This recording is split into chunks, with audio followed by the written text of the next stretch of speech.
हाँ जी। तो बात है 1826 की। कब की बात है? 1826, 1826 की, जब फर्स्ट एंग्लो बर्मीज वॉर हुआ था। ठीक है, तब की बात है। तो उस वॉर को किसने जीता? आपको पता है कि अंग्रेजों ने जीत लिया था। तो उसके बाद में मणिपुर जो है वो पूरी तरीके से अंग्रेजों के कंट्रोल में आने लग गया था। अब अंग्रेज क्या करते हैं, कभी भी कोई भी टेरिटरी को जीतते हैं तो दो चीजें करते हैं वो। एक तो कि हमें डायरेक्ट एडमिनिस्ट्रेशन उसका नहीं करना है, तो उसको प्रिंसली स्टेट बना दिया गया कुछ दिनों बाद में। ठीक है, और प्रिंसली स्टेट बना दिया तो लगान तो देनी पड़ेगी अंग्रेजों को। और कभी भी वो किसी को प्रिंसली स्टेट बनाते थे तो वहां के लोकल एडमिनिस्ट्रेशन को कोई लोकल जो सामंत है वगैरह है, जो पॉलिटिकली पावरफुल लोग हैं, उनको सौंप देते थे। तो ये मणिपुर में हुआ। अब मणिपुर की जो हम ज्योग्राफी डेमोग्राफी यदि अ, करने की कोशिश करें, समझने की कोशिश करें, तो वो कुछ ऐसी है कि जैसे ये मणिपुर है, मान लो ये नॉर्थ ईस्ट है पूरा, और यहाँ पे मणिपुर है। तो मणिपुर में क्या होगा कि ये चारों तरफ हिल्स है और बीच में प्लेन एरिया है। ठीक है, हिल्स में रहते हैं नागा और कुकी, ये दो ट्राइब्स रहते हैं जिनकी पॉपुलेशन सिर्फ 35% है। ठीक है, इसका मैं थोड़ा पतला कर लेता हूँ। हाँ, इनकी जो बाहर जो हिली रीजन में रहते हैं नागा और कुकी, उनकी पॉपुलेशन सिर्फ 35% है, लेकिन एरिया 90% घेरा हुआ है उन्होंने। ठीक है, क्योंकि हिली रीजन है, वहां पे पॉपुलेशन डेंसिटी वैसे ही कम होती है, आपको पता है। और जो बीच में जो प्लेन है, प्लेन में कौन रहता है? प्लेन में रहते हैं मितीज, जिनकी पॉपुलेशन तो 65% है।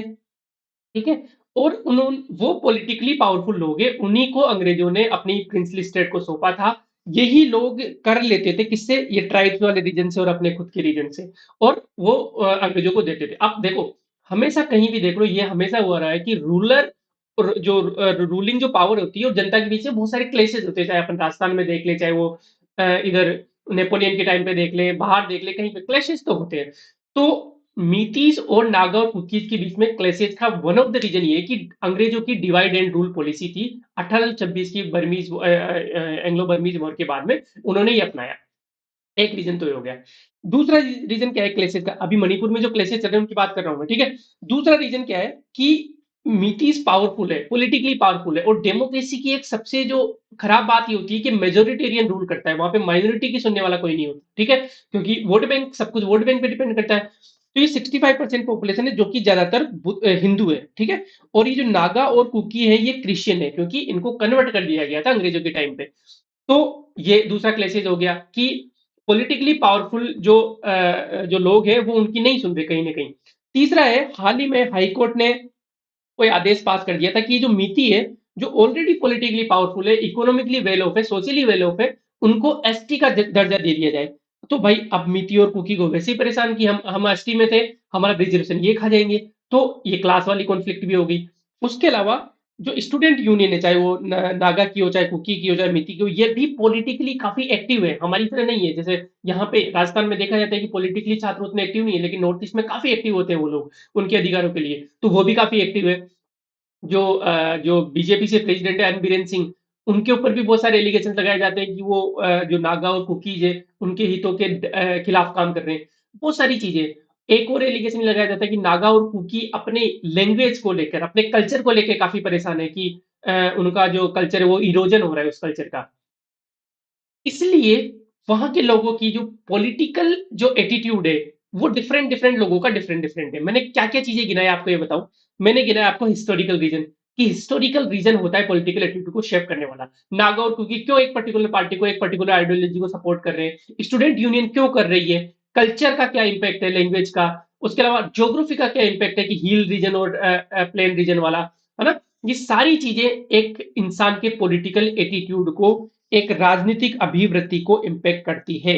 आगे हम पढ़ेंगे ये सारी चीजें, डोंट वरी अबाउट दैट। मैं इसको एक स्टोरी से शुरू करना चाहता था, और वो भी करंट वाली से, जिसके आने के काफी चांस है एग्जाम में, ताकि आपको चीजें क्लियर हो। देखो, फैक्टर्स अफेक्टिंग पॉलिटिकल एटीट्यूड आगे पढ़ेंगे अपन 20वीं स्लाइड में। रिलीजन क्या बताया कि नागा और कुकी क्रिश्चियन है और मीति क्या है, हिंदू है मोस्टली। कुछ मुस्लिम भी है लेकिन मोस्टली हिंदू है। ठीक है, कास्ट, कास्ट में यहाँ पे क्लास हो जाएगी, जैसे ट्राइबल्स वाली चीज होगी कि वो ट्राइबल स्टेटस नहीं देना चाहते उनको, कास्ट या क्लास वाली चीज होगी। कल्चर, चाहे वो अपना कल्चरल रिलीजन और संस्कृति का हो, चाहे वो लैंग्वेज का हो, ये सब कल्चर का ही पार्ट आता है, तो वो भी पॉलिटिकल एटीट्यूड को शेप कर रहे हैं। फैमिली, फैमिली का रोल है, जैसे अभी जो रेप हुआ था मणिपुर में, तो उसमें काफी लोगों के सेंटिमेंट्स हर्ट हुए थे। या फिर आप ये आगे अपन जब 20वीं स्लाइड आएगी तब अच्छे से पढ़ेंगे इनको, ठीक है। एज, स्टूडेंट्स यूनियन काफी एक्टिव है, तो एज का भी फर्क पड़ता है। और भी मैं एग्जांपल बताऊंगा कि कैसे एक एज एक पर्टिकुलर आइडियोलॉजी को सपोर्ट करती है ना। यंग लोग क्यों लिबरल आइडियोलॉजीज को या फिर लेफ्टिस्ट आइडियोलॉजी को सपोर्ट करते हैं। सोशियो इकोनॉमिक कंडीशन मैंने बता दिया कि मीटीज की socio economic condition well of है और उनकी नहीं है। जब बहुत ज्यादा डिफरेंस हो जाता है, बहुत ज्यादा गैप हो जाता है ना, तो फिर पॉलिटिकल क्लेशेस चालू हो जाते हैं, पॉलिटिकल आइडियोलॉजी शेप होने लग जाती है। हिस्टोरिकल फैक्टर्स मैंने बता दिया आपको क्या। अंग्रेजों का जो एंग्लो बर्मीज वॉर हुआ था, उसके बाद में फिर ये सामंत प्रथा आ गई। उसके अलावा land revenue sorry permanent settlement act आया, अंग्रेजों ने लाया। तो अंग्रेज क्या करते थे कि परमानेंटली सेटल होना है आपको, जबकि जो ट्राइब्स थे स्पेशली नॉर्थ ईस्ट के ट्राइब, वो तो घुमंतु वाले थे, वो तो क्या बोलते हैं उनको, कौन सी खेती बोलते हैं उसको, जो स्लेश एंड बर्न, उसको हिंदी में क्या बोलते हैं स्लेश एंड बर्न को। एक पर्टिकुलर नाम है, झूम और ऐसे 3-4 नाम है उसके अलग अलग जगह। फटाफट से कमेंट करके बताओ, आप ज्योग्राफी के स्टूडेंट हो, ठीक है। कमेंट करके अभी बताओ कि स्लेश एंड बर्न खेती को अलग अलग जगहों पे क्या क्या नाम देते हैं, ठीक है। ज्योग्राफिकल फैक्टर्स मैंने बता दिया, चाहे वो डेमोग्राफिक फैक्टर्स हो, क्योंकि डेमोग्राफी भी ज्योग्राफी की पार्ट होती है, चाहे वो हिल और ये वाला रीजन हो। सोशल मीडिया का तो अभी बहुत रोल है मणिपुर की पॉलिटिकल आइडियोलॉजी को, पॉलिटिकल एटीट्यूड को शेप करने में, है ना। ये सब चीजें अपन फिर आगे पढ़ लेंगे। तो इस तरीके से अब अपन लेक्चर की शुरुआत करते हैं। देखो आज हम क्या करने जा रहे हैं, आज हम पढ़ेंगे उपसर्ग। उपसर्ग कितने नंबर का आता है एग्जाम में? 4 नंबर का आता है उपसर्ग। तो आज हम शुरुआत करेंगे अभी उपसर्ग से, कि एग्जाम में क्वेश्चन आएगा कि अभी उपसर्ग से 4 शब्द बनाओ। तो कौन कौन से 4 शब्द हो सकते हैं भाई? अभी से अभिशाप हो सकता है, अभिभावक हो सकता है, अभिलाषा हो सकती है, अभिमान हो सकता है। ये 4 शब्द हम लिख के आ जाएंगे एग्जाम में, 4 नंबर अपने पक्के हो गए। अब आप बोलोगे यार ये क्या हो गया इस आदमी को, अब ये हिंदी भी पढ़ाने लग गया। नहीं नहीं, मेरी औकात नहीं है, सच बताऊं तो हिंदी पढ़ाने की, हिंदी बहुत कमजोर है मेरी। देखो बात ऐसी है, थोड़ा सा इंटर सब्जेक्ट रिलेशनशिप आना चाहिए अपने को, रिलेट करनी चाहिए अपने को चीजें, कि अभी किसी भी शब्द के आगे लगता है तो उसका मतलब क्या हो जाता है, ये बताओ आप तो। अभी का मतलब होता है ज्यादा, कोई भी चीज उच्चतर होती है, ज्यादा होती है, समीप होती है किसी भी चीज के, वो अभी हम उसके आगे उपसर्ग लगा देते हैं। जैसे अभिशाप, शाप तो ठीक है, श्राप तो ठीक है, लेकिन अभिशाप मतलब तगड़े वाला श्राप दे दिया किसी ने, ठीक है। उसके अलावा अभिभावक ले लो आप। अभिभावक, भावक मतलब जो भावनात्मक रूप से आपसे जुड़ा हुआ हो, लेकिन अभिभावक जो बहुत ज्यादा, बहुत समीप हो आपके, बहुत ज्यादा तरीके से आपसे जुड़ा हुआ हो, वो अभिभावक हो जाएगा, मतलब आपका संरक्षक हो जाएगा, आपके बहुत निकट है वो। उसके अलावा अभिलाषा, लाश जो वर्ड है वो वाला लाश नहीं, लाश लाश, ये वाली लाश का मतलब होता है कामना, इच्छा। लेकिन जब अभी उसके आगे लग जाता है तो तीव्र कामना या तीव्र जो इच्छा होती है वो अभिलाषा हो जाती है। ठीक वैसे अभिमान, मान इज ए गुड थिंग, ठीक है। मान सेल्फ रेस्पेक्ट वाली चीज आ गई, लेकिन उसके आगे अभी लग गया। अब कोई अति सर्वत्र वर्जियते अपने को पता है, अभी लग गया मतलब बहुत ज्यादा मान, आप ईगो पे ले रहे हो चीजों को, अभिमान घमंड, वो गलत हो जाता है। ठीक वैसे ही अभिवृत्ति होती है। अभिवृत्ति शब्द क्या होता है? वृत्ति, वृत्ति का मतलब होता है चित्त या मन, ठीक है, चित्त या मन। और अभी का मतलब मैंने अभी क्या बताया आपको? अभी का मतलब होता है कि बहुत ज्यादा या फिर बहुत समीप हो आपके, जो चीज आपके मन के, आपके चित्त के, चित्त मतलब दिमाग हो गया, मन मतलब इमोशंस हो गए, उसके बहुत ज्यादा आपके करीब हो, आप उस चीज के बारे में अपनी अच्छी बुरी राय रखते हो, तो वो हो जाएगी आपकी अभिवृत्ति, एटीट्यूड। यही हम आज पढ़ने जा रहे हैं साहब। हम आज पढ़ने जा रहे हैं क्या क्या? Behavioural, moral and political attitude of administrators, प्रशासकों का आचरण, मूल्य एवं राजनीतिक अभिवृत्ति। अब मैंने बता दिया अभिवृत्ति क्या होती है, अभी अच्छे से आगे भी से एक्सप्लेन करूंगा। जो चीज आपके चित्त के, आपके मन के काफी समीप हो, जिसके बारे में आप एक राय रखते हो, चाहे वो पॉजिटिव रखते हो चाहे नेगेटिव रखते हो, वो अभिवृत्ति है, ठीक है। उसके अलावा हम पढ़ेंगे सत्यनिष्ठा का दार्शनिक आधार, फिलोसॉफिकल बेसिस ऑफ इंटीग्रिटी। उसके बाद में हम पढ़ेंगे social justice, humanitarian concern, accountability in governance and code of ethics, सामाजिक न्याय, मानवीय चिंता, संसद में जवाबदेही और नैतिक आचार संहिता। ये सारी चीजें आज हम 2 घंटे में खत्म कर देंगे। फिर अपना 95% सिलेबस खत्म, 5% बचेगा, उसको तो मैं निपटा दूंगा चलते फिरते ही, ठीक है। चलिए साहब आगे। इस लेक्चर के आपको पीडीएफ चाहिए तो सिंपल सा तरीका है, आप अपना व्हाट्सएप खोलो, ये जो लिंक है यूट्यूब पे, उस लिंक को आप स्टेटस लगा दो। देखो अच्छी चीजों को शेयर करने में कोई शर्म वाली बात नहीं होनी चाहिए, यदि अच्छा लगे तो ऑफकोर्स, यदि अच्छा नहीं लगेगा तो आप पीडीएफ नहीं मांगोगे, पीडीएफ नहीं मांगोगे तो हम शेयर करने के लिए बोल ही नहीं रहे। तो ये विन विन सिचुएशन है, कर भला तो भला वाली बात है। तो आप जैसे इसको स्टेटस लगा के व्हाट्सएप पे, और हमें स्क्रीनशॉट भेज देना लेट्स कनेक्टेड पे। कहाँ पे लेट्स कनेक्टेड? आप बायो में जाओगे, कनेक्ट आरएस के टेलीग्राम चैनल पे आपको मिल जाएगा, वहां पे टेलीग्राम पे आप स्क्रीनशॉट भेज देना, हम आपको पीडीएफ प्रोवाइड करवा देंगे। एज यूजुअल भाई पेन और कॉपी लेके बैठो, सिर्फ मेरी शक्ल देखने से कुछ नहीं होगा। एक बार मैं चेक कर लेता हूँ, दिख तो रहा हूँ, मैं दिख रहा हूँ, हेलो हेलो हेलो, और आवाज भी आ रही है, ठीक है। ओके, तो मेरी शक्ल देखने से कुछ नहीं होगा, पेन और कॉपी लेके बैठे रहो और लिखते रहो चीजों को। भले ही आप पीडीएफ से पढ़ लेना बाद में, लेकिन लिखते रहना है चीजों को, ठीक है। उसके अलावा याद करनी है चीजें, समझनी बिल्कुल है, लेकिन याद भी करनी है। अल्टीमेटली आपको मार्क्स वहां पे जो लिख के आओगे ना, वो उसके मिलेंगे। कमेंट कर देना, मैं जहां जहां भी बोलूँ कमेंट के लिए, वो कमेंट कर देना, अच्छा लगता है और थोड़ा मोटिवेशन मिलता है कि हाँ आप इंगेज हो चीजों से। और आंसर राइटिंग तो करते रहो, इसके बिना कुछ नहीं है। ये अपना कोर्स स्ट्रक्चर है भाई, सारा सारा देखो बैंगनी बैंगनी हो गया।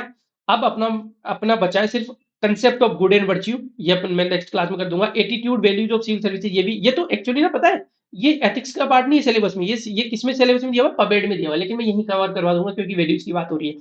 और lessons from the lives and teaching of great leaders reformers, ये भी मैं नेक्स्ट लेक्चर में करवा दूंगा। मतलब एक लेक्चर का काम बचा है इसके बाद में अपना। ओके, पीवाईक्यू देख लेते हैं फटाफट से। देखो क्वेश्चन कैसे कैसे, अकाउंटेबिलिटी के क्वेश्चन कैसे आ रहे हैं कि देखो, डायरेक्ट क्वेश्चन नहीं आ रहे, पहली बात तो सोचने वाले, दिमाग पे जोर डालने वाले क्वेश्चन आ रहे हैं। और इस लेक्चर में मैं यही करवाऊंगा आपको कि कैसा भी घुमा के क्वेश्चन पूछे, कंटेंट ये यूज होना है, कंटेंट कोई अलग नहीं आएगा, बस उसको उस क्वेश्चन के हिसाब से ट्वीट करके लिख देना है। पूछ रहा है कि एक दूसरे की सफलता बेहतर प्रशासन के लिए सीख देती है, इस कथन का उदाहरणों द्वारा विश्लेषण करना है। Each other success teaches a lesson for better governance. दूसरा, क्या कैरेक्टरिस्टिक्स है सुशासन के, गुड गवर्नेंस के। What has been the progress in the realm of citizen charter के बारे में पूछा, ये सब चीजें पूछी है उसने, है ना। ये सिटीजन चार्टर में अगले वाले उसमें कवर करवा दूंगा, मैं इसमें नहीं करवाया, ठीक है। तो ये मुझे याद दिला देना, सिटीजन चार्टर वाला कोई क्वेश्चन आ भी सकता है मान लो, क्योंकि 2013 में पूछा था लास्ट टाइम पे, है ना। तो सिटीजन चार्टर मुझे याद दिला देना, मैं लिख लेता हूँ यार, मैं भूल जाऊंगा ना। इसमें लिखूं,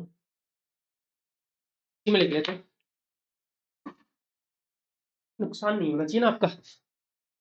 देखो मैं तो सिंपल सी काम करता हूँ, मैं अपने व्हाट्सएप में लिख लेता हूँ चीजें। व्हाट्सएप का जो खुद का अकाउंट होता है उसमें सारी चीजें लिखते रहता हूँ मैं।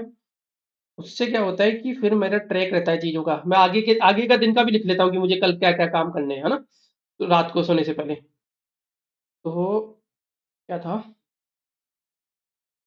सिटीजन चार्टर, ये मुझे कवर करना है आपका। ओके, अच्छा, सॉरी। तो चलते, तो ये सब क्वेश्चंस आते हैं। उसके अलावा कोड ऑफ कंडक्ट से देखो, ऐसा है कि आपको कोड ऑफ एथिक्स बनाना हो, देखो सीधा क्वेश्चन नहीं आया, वो बोल रहे हैं कि आपको किसी ऑर्गेनाइजेशन के लिए कोड ऑफ एथिक्स बनाना हो तो आप कैसा बनाओगे। तो ये भी सोचने वाला क्वेश्चन था। उसके अलावा सामाजिक न्याय वगैरह से क्या है एक्सट्रीमिज्म, और ये सारी चीजें पूछिए, ये तो जीएस वाला पार्ट हो गया। 3 सजेशन दो सिविल सर्वेंट्स को जो समाज में निर्बल वर्ग है उनके प्रति करुणामयी बनाने के, ये भी कवर कर लेंगे अपन, सब कुछ चाहिए। पॉलिटिकल न्यूट्रलिटी क्या होता है, क्यों जरूरी है एडमिनिस्ट्रेशन के लिए, ये सब चीजें ना, ये सब चीजें आसान है। अब देखो, यूपीएससी के सिलेबस में भी एटीट्यूड है, लेकिन यूपीएससी के सिलेबस में एटीट्यूड है कंटेंट, स्ट्रक्चर, फंक्शन, इसके influence and relation with thought and behaviour, moral and political attitude, social influence and persuasion. इतना बड़ा टॉपिक है यूपीएससी में, ठीक है। लेकिन आरपीएससी के सिलेबस में क्या है, आरपीएससी के सिलेबस में इतना नहीं है, सिर्फ इतना है, behaviour, moral and political attitude of administrators, इतना उठाया है बस आरपीएससी ने। अब ये शायद यूपीएससी के सिलेबस से उठाया होगा। तो आप कहीं पे, आपका टीचर आरपीएससी के कोई भी टीचर है, आपको ये चीजें पढ़ा रहे हो कि ईगो डिफेंसिव फंक्शन क्या होता है, क्लासिकल कंडीशनिंग क्या होती है, इंस्ट्रूमेंटल कंडीशनिंग क्या होती है, नॉलेज फंक्शन क्या होता है, वैल्यू एक्सप्रेसिव फंक्शन होता है, यूटिलिटेरियन फंक्शन होता है, स्टीरियोटाइप, प्रेजुडिस, बायस, ये सब चीजें जरूरी है एटीट्यूड में पढ़ना, लेकिन वो यूपीएससी के लिए जरूरी है क्योंकि सिलेबस वाइड है यूपीएससी का।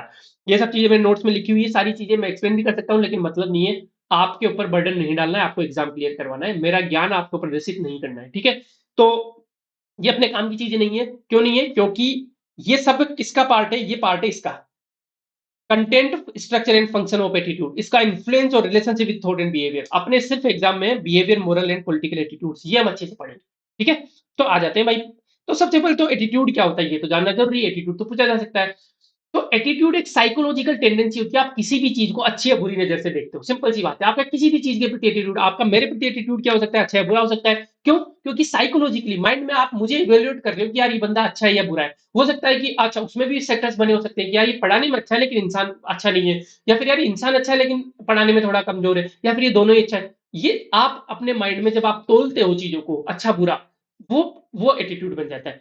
Attitude is the psychological tendency to evaluate objects. अब ऑब्जेक्ट्स कौन कौन से हो सकते हैं, वो लोग हो सकते हैं, पीपल, थिंग हो सकती है, कोई चीज हो सकती है, कोई इवेंट हो सकता है। मान लो बीजेपी की पॉलिटिकल पार्टी हुई, उसके प्रति आपका क्या एटीट्यूड है ना? जैसे बोल सकते हो कि यार बीजेपी का ना मैनेजमेंट बहुत सही है, या फिर कांग्रेस का ना यार कांग्रेस का लिंक बहुत सही है गरीब लोगों के साथ। तो आप एक एटीट्यूड बना रहे हो किसी भी आदमी के प्रति, किसी भी ऑब्जेक्ट के प्रति, किसी भी इवेंट के प्रति, या किसी भी आइडिया के प्रति भी, है ना? आइडिया कोई भी विचार है उसके प्रति भी आपका एटीट्यूड हो सकता है ना? विचार जैसे फेमिनिज्म हो गया, है ना? नारीवाद, तो नारीवाद के प्रति आपका अच्छा विचार है, बुरा विचार है, आपका एटीट्यूड कैसा है, दृष्टिकोण कैसा है नारीवाद के प्रति, है ना? With some degree of favour and disfavour, या तो फेवर में हो सकता है या डिसफेवर में हो सकता है। तो किसी व्यक्ति, घटना या विचार का कुछ हद तक अनुकूल अथवा प्रतिकूल मूल्यांकन करने की मनोवैज्ञानिक प्रवृत्ति ही एटीट्यूड कहलाती है, अभिवृत्ति कहलाती है। रट लो भाई साहब, समझ में आई क्या? रट लो।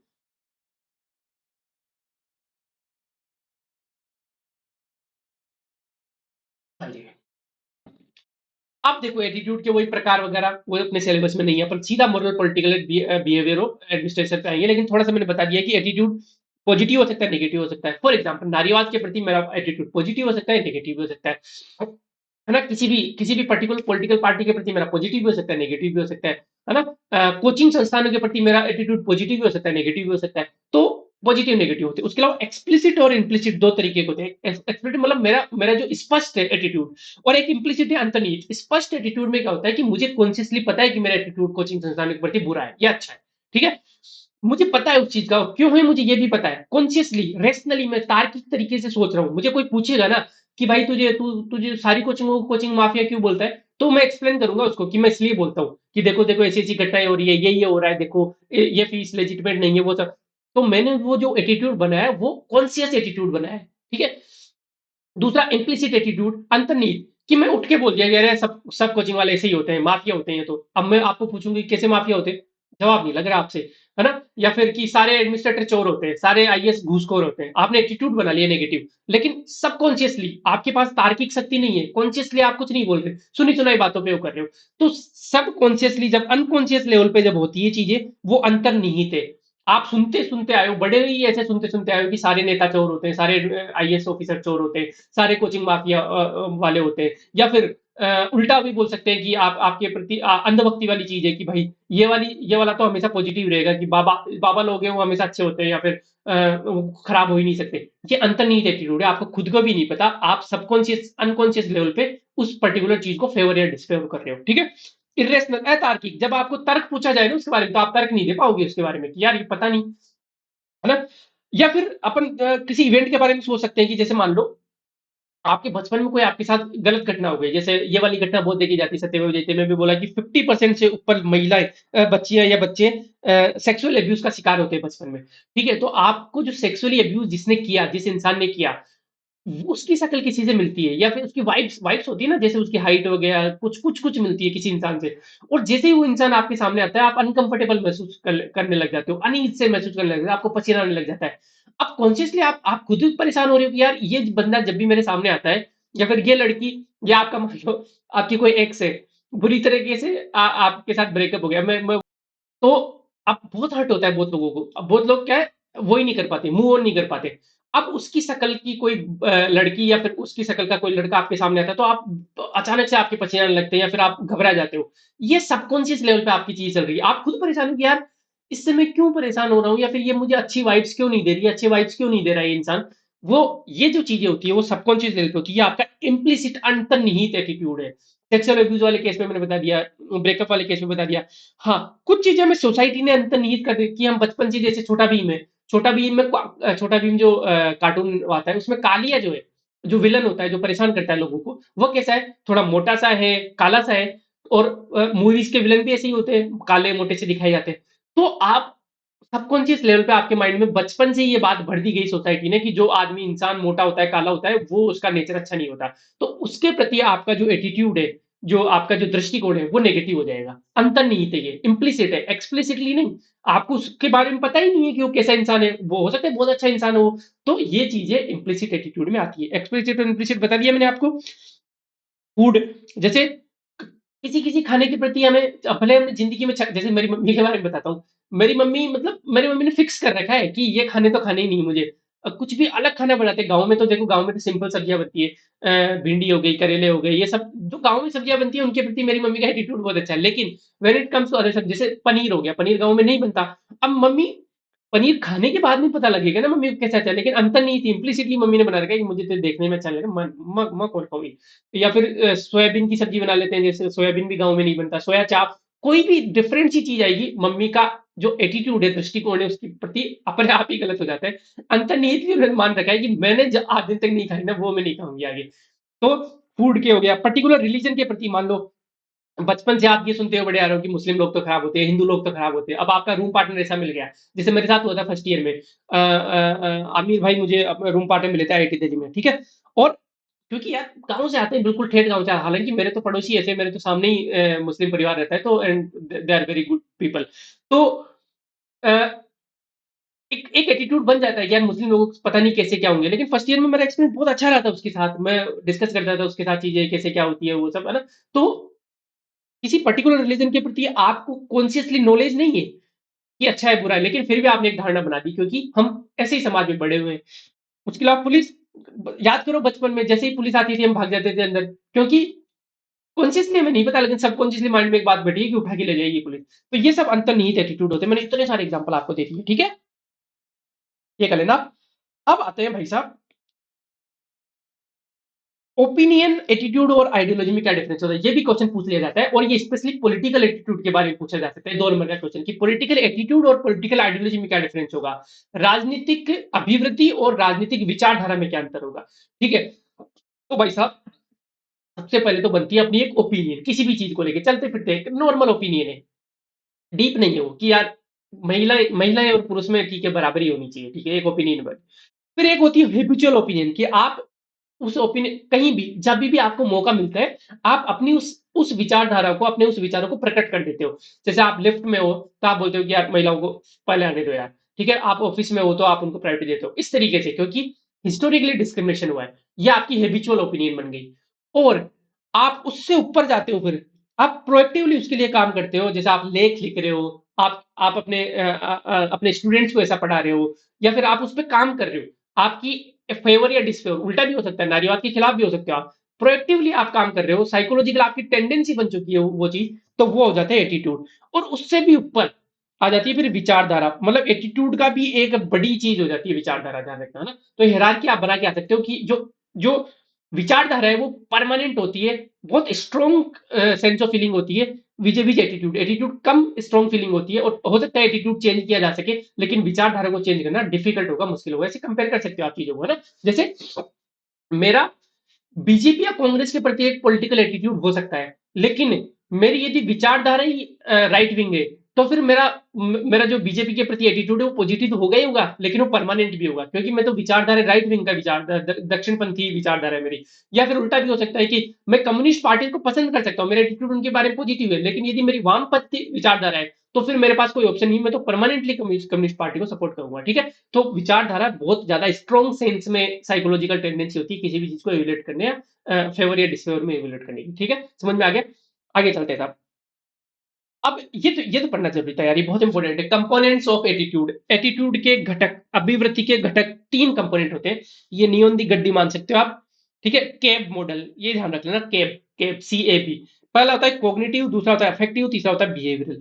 अब आप सोचो ना एटीट्यूड कैसे बन सकता है, या तो कॉग्निटिव का संज्ञानात्मक, मतलब आपकी बुद्धि उस चीज के बारे में क्या फैसला ले रही है उसके हिसाब से एटीट्यूड बनेगा। जैसे फॉर एग्जांपल नारीवाद हो गया, या फिर कोई भी चीज होगी उसके प्रति मेरा एटीट्यूड क्यों बन रहा है, जैसे फॉर एग्जांपल बहुत लोगों ने, हम जनरलाइज कर, स्टीरियोटाइप भी अभी बताऊंगा मैं उसके बारे में भी, कि हम जनरलाइज कर देते हैं कि भाई महिलाएं अच्छी गाड़ी नहीं चला देती, ऐसे चलते चलते अरे भाई दूर दूर ठोक देगी, ठीक है। ये हमने क्यों किया, क्योंकि स्टीरियोटाइप जो होते हैं वो भी आपके संज्ञानात्मक कॉग्निटिव का ही पार्ट होते हैं, क्योंकि हमने बहुत सारे वीडियो जैसे देखे हैं जिसमें लड़कियां, हालांकि वो हमारा फिल्टर कर लेता है, लड़के भी बहुत लड़कों से ज्यादा एक्सीडेंट तो कोई करता ही नहीं है सच बताऊं तो, है ना। लेकिन क्योंकि हम बड़े वो सब चीजें देखते हुए हैं, और इसके बारे में आगे बात करूंगा अभी, है ना, ऐसा क्यों होता है कॉग्निटिव। तो कभी भी आप अपने नॉलेज से, आपके पास एक पीस ऑफ इंफॉर्मेशन है उसके हिसाब से एटीट्यूड बना रहे हो, तो वो हो जाएगा कॉग्निटिव या संज्ञानात्मक एटीट्यूड, है ना, किसी भी चीज के बारे में, कि ये पानी अच्छा है या खराब है।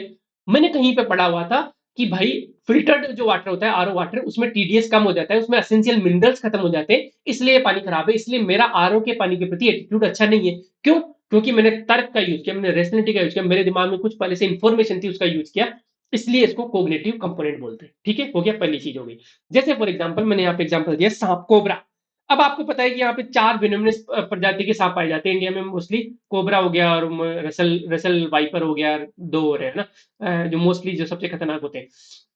अब ये मेरे को इन्फॉर्मेशन, जब भी मैं कोबरा देखूंगा, मेरा उसके प्रति एटीट्यूड नेगेटिव हो जाएगा, मैं वहां से भाग लूंगा। ठीक है, ये क्या किया मैंने, मैंने कॉग्निटिव कंपोनेंट का इस्तेमाल किया और उसके प्रति नेगेटिव एटीट्यूड बनाया। पहली चीज क्लियर हो गई। दूसरा, दूसरा था इफेक्टिव, जो कि आपके दिल से होता है। अफेक्टिव का मतलब होता है इमोशन से रिलेटेड कुछ भी होता है। जैसे फॉर एग्जाम्पल, आपको पता है कि चलो कोबरा खराब है, मान लिया। अब एक है दम्बी, को जानते हो दम्बी, जो गाँव में होती है। गाँव में क्या, शहरों में तो कहाँ से हो गया, गाँव में होती है दम्बी, या फिर इसको इंग्लिश में बोलते हैं यार। मैंने जब पीपीटी बनाया तब याद किया था, मतलब मैंने जानने की कोशिश की थी इसको।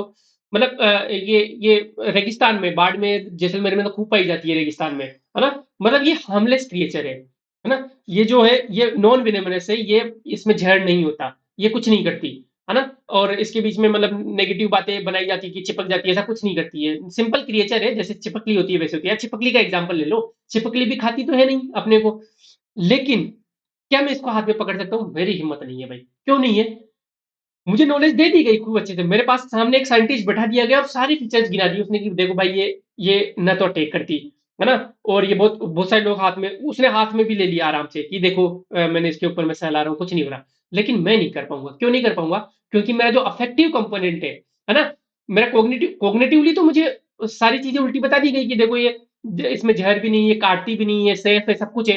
माइंड तो चलो रेशनलिटी तो आ गई, तर्क की शक्ति तो आ गई, लेकिन फिर भी मैं हाथ नहीं लगा पा रहा। क्यों नहीं लगा पा रहा? क्योंकि जो भावनात्मक जो कंपोनेंट है, जो दिल है, वो बहुत कमजोर है। क्यों? क्योंकि बचपन से सांपों के प्रति डर है।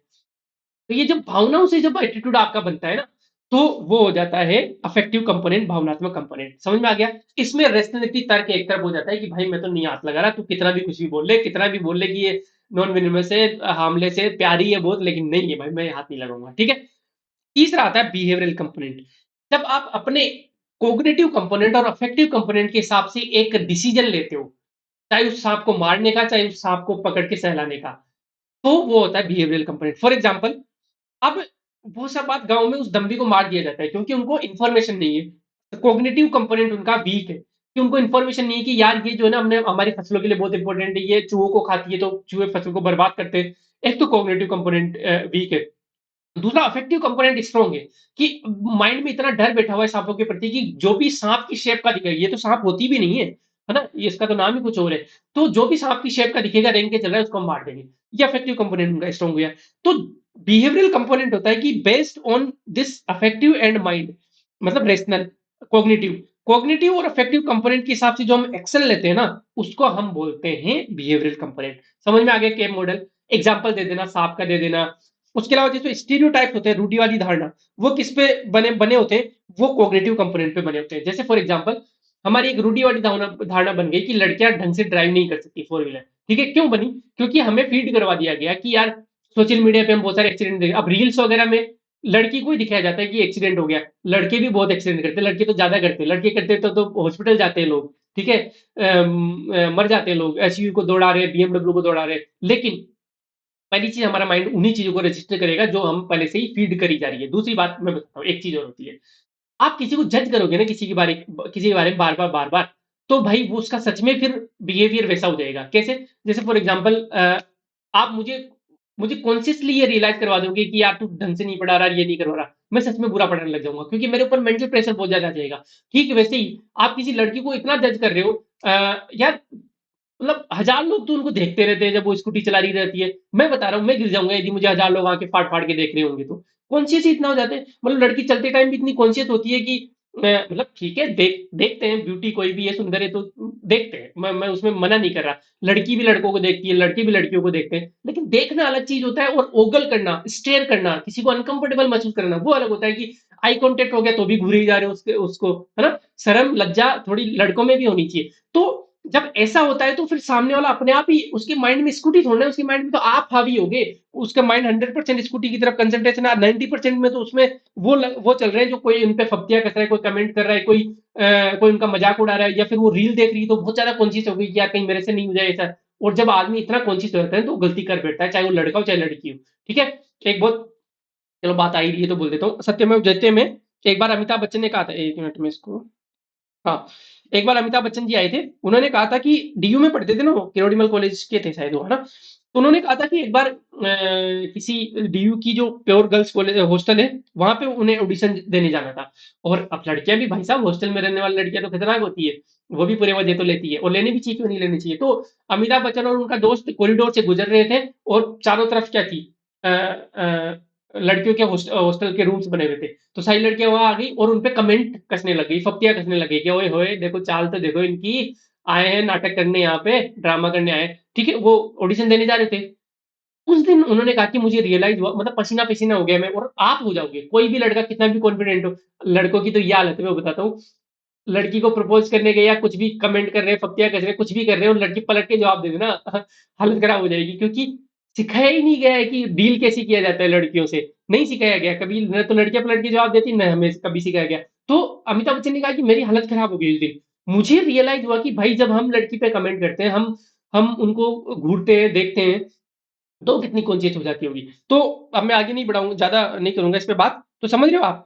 इस तरीके से जब कॉग्निटिव कंपोनेंट या फिर अफेक्टिव कंपोनेंट बाधित करता है किसी को, आपके बिहेवियर को, तो वो हो जाता है स्टीरियोटाइप। स्टीरियोटाइप के बाद में आपका बिहेवियर चेंज हो जाता है, वो लड़की की चाल चलन में, या फिर वो स्कूटी में गड़बड़ हो जाती है, ड्राइविंग में गड़बड़ हो जाती है, बहुत सारी चीजें हो जाती है, बहुत ज्यादा कॉन्शियस हो जाती है वो। या सेम चीज एप्लीकेबल टू बॉयज, जैसे अमिताभ बच्चन वाले केस में होता है, ठीक है। और इसके हिसाब से फिर स्टीरियोटाइप के हिसाब से हम हेट करने लग जाते हैं, प्रिजुडिस हो जाते हैं, पक्षपातपूर्ण बिहेवियर करने लग जाते हैं। जैसे हमने वो जो बेचारी दम्बी थी, दम्बी बोलते हैं हम, अब इसको पता नहीं क्या बोलते हैं वैसे तो उसको हमने मार दिया, है ना? क्योंकि हम उसको हेट करने लगे, या फिर हम पर्टिकुलर रिलीजन के प्रति हेट करने लग जाते हैं। जब हमारा कोग्निटिव कंपोनेंट स्ट्रॉन्ग नहीं होता, हम सुनी सुनाई बातों पे, व्हाट्सएप फॉरवर्ड पे हम विश्वास करने लग जाते हैं, तो हम हेट करने लग जाते हैं पर्टिकुलर रिलीजन को, पर्टिकुलर क्लास को, पर्टिकुलर कास्ट को। जैसे यूजली देखा जाता है कि अमीर गरीबों के प्रति घृणा करते हो, गरीब अमीरों के प्रति घृणा करते हैं, क्योंकि कोग्निटिवली उनको बचपन से ये दिखाया जाता है कि भाई ये जो सारे अमीर हैं, इन्होंने लूट कोस के हमारे ही पैसे को लूटा है। और सारे अमीर बच्चों को ये सिखाया जाता है कि जो गरीब है वो मेले होते हैं, ये साफ सफाई से नहीं रहते, बीमारी होती है। तो एक दूसरे के प्रति हेट हो जाता है, क्योंकि कोग्निटिवली आपने उनको ऐसा बना दिया। कोग्निटिव कंपोनेंट से आता है इफेक्टिव कंपोनेंट, और इफेक्टिव कंपोनेंट से फिर आपका बिहेवियर डिस्क्रिमिनेशन करने लग जाते हो आप, मतलब भेदभाव करने लग जाते हो। गरीब अमीर से कर रहा है, अमीर गरीब से कर रहा है, हिंदू मुस्लिम से कर रहा है, मुस्लिम हिंदू से कर रहा है, लड़का लड़की से कर रहा है, लड़की लड़के से कर रहे हैं, तो फिर भेदभाव होने लग जाता है। ये सीधा एक लाइन में स्टीरियोटाइप, स्टीरियोटाइप, हेटेड, हेटेड से डिस्क्रिमिनेशन, ठीक है। कॉग्निटिव, कॉग्निटिव से अफेक्टिव पैदा होता है, अफेक्टिव से क्या होता है, बिहेवियर आपका एस्पेक्ट होता है। ये मॉडल मैंने आपको अच्छे से समझा दिया है, समझ में आ गया? आगे चले एग्जाम्पल्स और मैं बता देता हूँ कॉग्निटिव के। जैसे फॉर एग्जाम्पल, आपको पता है आपके माइंड में कि 5,000 रुपए फाइन लगेगा यदि मैं हेलमेट पहन के नहीं चलता, या फिर मैं रेड लाइट को क्रॉस करता हूँ, या मेरे पास लाइसेंस नहीं है तो, ठीक है। ये कॉग्निटिव कंपोनेंट है, आपको नॉलेज है फाइन की, ठीक है। इसके कारण आप अपना एटीट्यूड बना रहे हो कि भाई मुझे हेलमेट लगाना चाहिए नहीं लगाना चाहिए, मुझे रेड लाइट क्रॉस करनी चाहिए नहीं करनी। रेड लाइट के प्रति आपका एटीट्यूड जो पॉजिटिव नेगेटिव बन रहा है, वो कॉग्निटिव कंपोनेंट से बन रहा है, क्योंकि आपको फाइन की नॉलेज है। दूसरा, यदि आपने कभी रेड लाइट क्रॉस किया, हेलमेट नहीं लगाया, और आपको सामने पुलिस वाला एक गुलाब का फूल ऑफर करता है कि अजी, आपने बहुत सारी वीडियो में देखा होगा, अरे अरे महान आत्मा, लो ये गुलाब लो, आप तो डिजर्व करते हो। इससे आपका अफेक्टिव कंपोनेंट इफेक्ट होगा, आपको दिल पे चोट लगेगी कि यार देखो मैं कितना नीच काम कर रहा हूँ, लेकिन सामने पुलिस वाला मुझे गुलाब का फूल ऑफर कर रहा है। आगे से आप निकलने से पहले हेलमेट लगा के निकलने की कोशिश करते हैं, आपका अफेक्टिव उस दिल पे चोट की। तो फ्लावर्स जब आपको ऑफर किए जा रहे हैं, तो आपकी कोग्निटिव कंपोनेंट पे चोट की जा रही है। जब आपको फाइन के बारे में बताया जा रहा है, सॉरी, फ्लावर जब अफेक्ट किया जाए तो आपके अफेक्टिव कंपोनेंट को चोट की जा रही है। जब आपके 5,000 रुपए फाइन के बारे में बताया जा रहा है, तो आपके कोग्निटिव कंपोनेंट पे चोट की जा रही है। और उसके हिसाब से आप अपना बिहेवियर चूज करते हो कि रेड लाइट को जब करना है या नहीं करना, और स्पीडिंग करनी है नहीं करनी, ठीक है। ठीक है, अब ये बहुत सारी चीजें मैंने आगे लिखी हुई कि जैसे जूज के बारे में नाजी जर्मनी में मिस इन्फॉर्मेशन फैलाएगी कि ये जो जितनी भी लड़ाई के कारण है ना, जितनी भी जर्मनी पीछे रहा है ना, ये जूज के कारण, यहूदियों के कारण रहा है। ये बात बच्चे बच्चे में फीड कर दी थी, किसने? हिटलर ने। मतलब करिकुलम, सिलेबस तक चेंज कर दिया था हिटलर ने, है ना? तो इससे क्या हुआ, उनका कॉग्निटिव कंपोनेंट इफेक्ट हुआ, और इसीलिए जर्मनी की जो जनता थी, उन्होंने सपोर्ट किया था यहूदियों का, जो क्या बोलेंगे, क्या बोलेंगे, अरे जल्दी बोल, सुबह पनवेल निकलना है। अरे जो नरसंहार हुआ था, है ना? देखो थोड़ी थोड़ी हिंदी आने लगी। जो नरसंहार हुआ था, वो जर्मनी की जनता ने सपोर्ट इसीलिए किया था, क्योंकि बचपन से उनके माइंड में सिलेबस के थ्रू, या उनकी एक हिटलर की तो एक अलग से प्रोपोगेंडा टीम होती थी, ठीक है। वो उसने इतना फीड कर दिया था बच्चों के माइंड में कि भाई ये यहूदी खराब होते हैं। तो कॉग्निटिव कंपोनेंट से इसके बाद में परसिक्यूशन हुआ ज्यूज का। हाँ, इसका बिहेवियर ये हुआ। ठीक है। उसके अलावा जैसे अफेक्टिव कंपोनेंट में उजालो भिवाड़ो, एसबीएम स्वच्छ भारत मिशन जो भीलवाड़ा में सक्सेसफुल रहने का एक सबसे बड़ा रीजन ये था कि लोगों के अफेक्टिव कंपोनेंट से जोड़ दिया गया। उजालो भीवाड़ो मतलब आप अपने भीलवाड़ा को उजालो करना है, स्वच्छ रखना है। तो लोगों भीवाड़ो भीलवाड़ा, तो लोगों के इमोशन जुड़ गए उस ड्राइव से, और वो काफी हद तक सक्सेसफुल रहा। रेप विक्टिम को हम रेप सर्वाइवर बोल रहे हैं, दिव्यांग डिसेबल्स को हम दिव्यांग जन बोल रहे हैं। तो उनके प्रति आप अफेक्टिव कंपोनेंट को यूज कर रहे हो कि यार उनका जो इमोशन है वो हर्ट नहीं होने चाहिए। ठीक है। इस तरीके से हम एटीट्यूड अलग अलग तरीके से बना सकते हैं लोगों के प्रति। किसी भी इंसान का किसी भी चीज के प्रति यदि स्ट्रॉन्ग ओपिनियन होना है तो उसके तीनों कॉग्निटिव, अफेक्टिव और बिहेवियरल, संज्ञानात्मक, भावात्मक और व्यवहारात्मक है, तीनों एटीट्यूड एक सिंक में होने चाहिए, सुसंगत तरीके से होनी चाहिए, एक तालमेल होने चाहिए तीनों में। यदि जैसे मान लो मेरा महिलाओं के प्रति एटीट्यूड बहुत स्ट्रॉन्ग करना है, तो मेरा जो महिलाओं के प्रति जो सोच है वो भी अच्छी होनी चाहिए। उनके बीच बारे में जितनी भी चीजें पढ़ रहा हूँ कि जैसे पार्लियामेंट में, सॉरी, पार्लियामेंट में सिर्फ 14% महिलाएं हैं, जबकि नॉर्वे स्वीडन की पार्लियामेंट में इतनी परसेंट है, बांग्लादेश की पार्लियामेंट में हमारे से ज्यादा है, चीन की पार्लियामेंट में हमारे ज्यादा है। ये क्या है? कोग्निटिव कंपोनेंट है कि मुझे दिख रहा है कि यार यहाँ पे महिलाओं के साथ डिस्क्रिमिनेशन हो रहा है। फिर इफेक्टिव कंपोनेंट की जैसे माँ क्या होती है, घर के सबसे बाद में खाना खाती है, सबसे बाद में खाना खाती है तो यूजुअली कुपोषण का शिकार हो जाती है, पेट दर्द करने लग जाते हैं, बहुत सारी चीजों को हो जाता है, घी नहीं खाती, अपने लिए कोरी रोटी खाती है, बच्चों को घी वाली रोटी देती है। ये अफेक्टिव कंपोनेंट हो गया। और उसके बाद में मैं महिलाओं के साथ कैसा बिहेवियर करूंगा, यदि तीनों सिंक में हो तो मेरा स्ट्रॉन्ग नारीवाद के प्रति क्या बोलते हैं, फेमिनिज्म के प्रति जो एटीट्यूड बनेगा वो काफी स्ट्रॉन्ग होगा, चाहे वो पॉजिटिव हो नेगेटिव, नेगेटिव भी हो सकता है यदि मेरे पास नेगेटिव इन्फॉर्मेशन है तो। ठीक है। आगे चले, आगे चल लेते हैं। गर्मी आ गई तो थोड़ा पानी वानी की जरूरत ज्यादा पड़ेगी, है ना।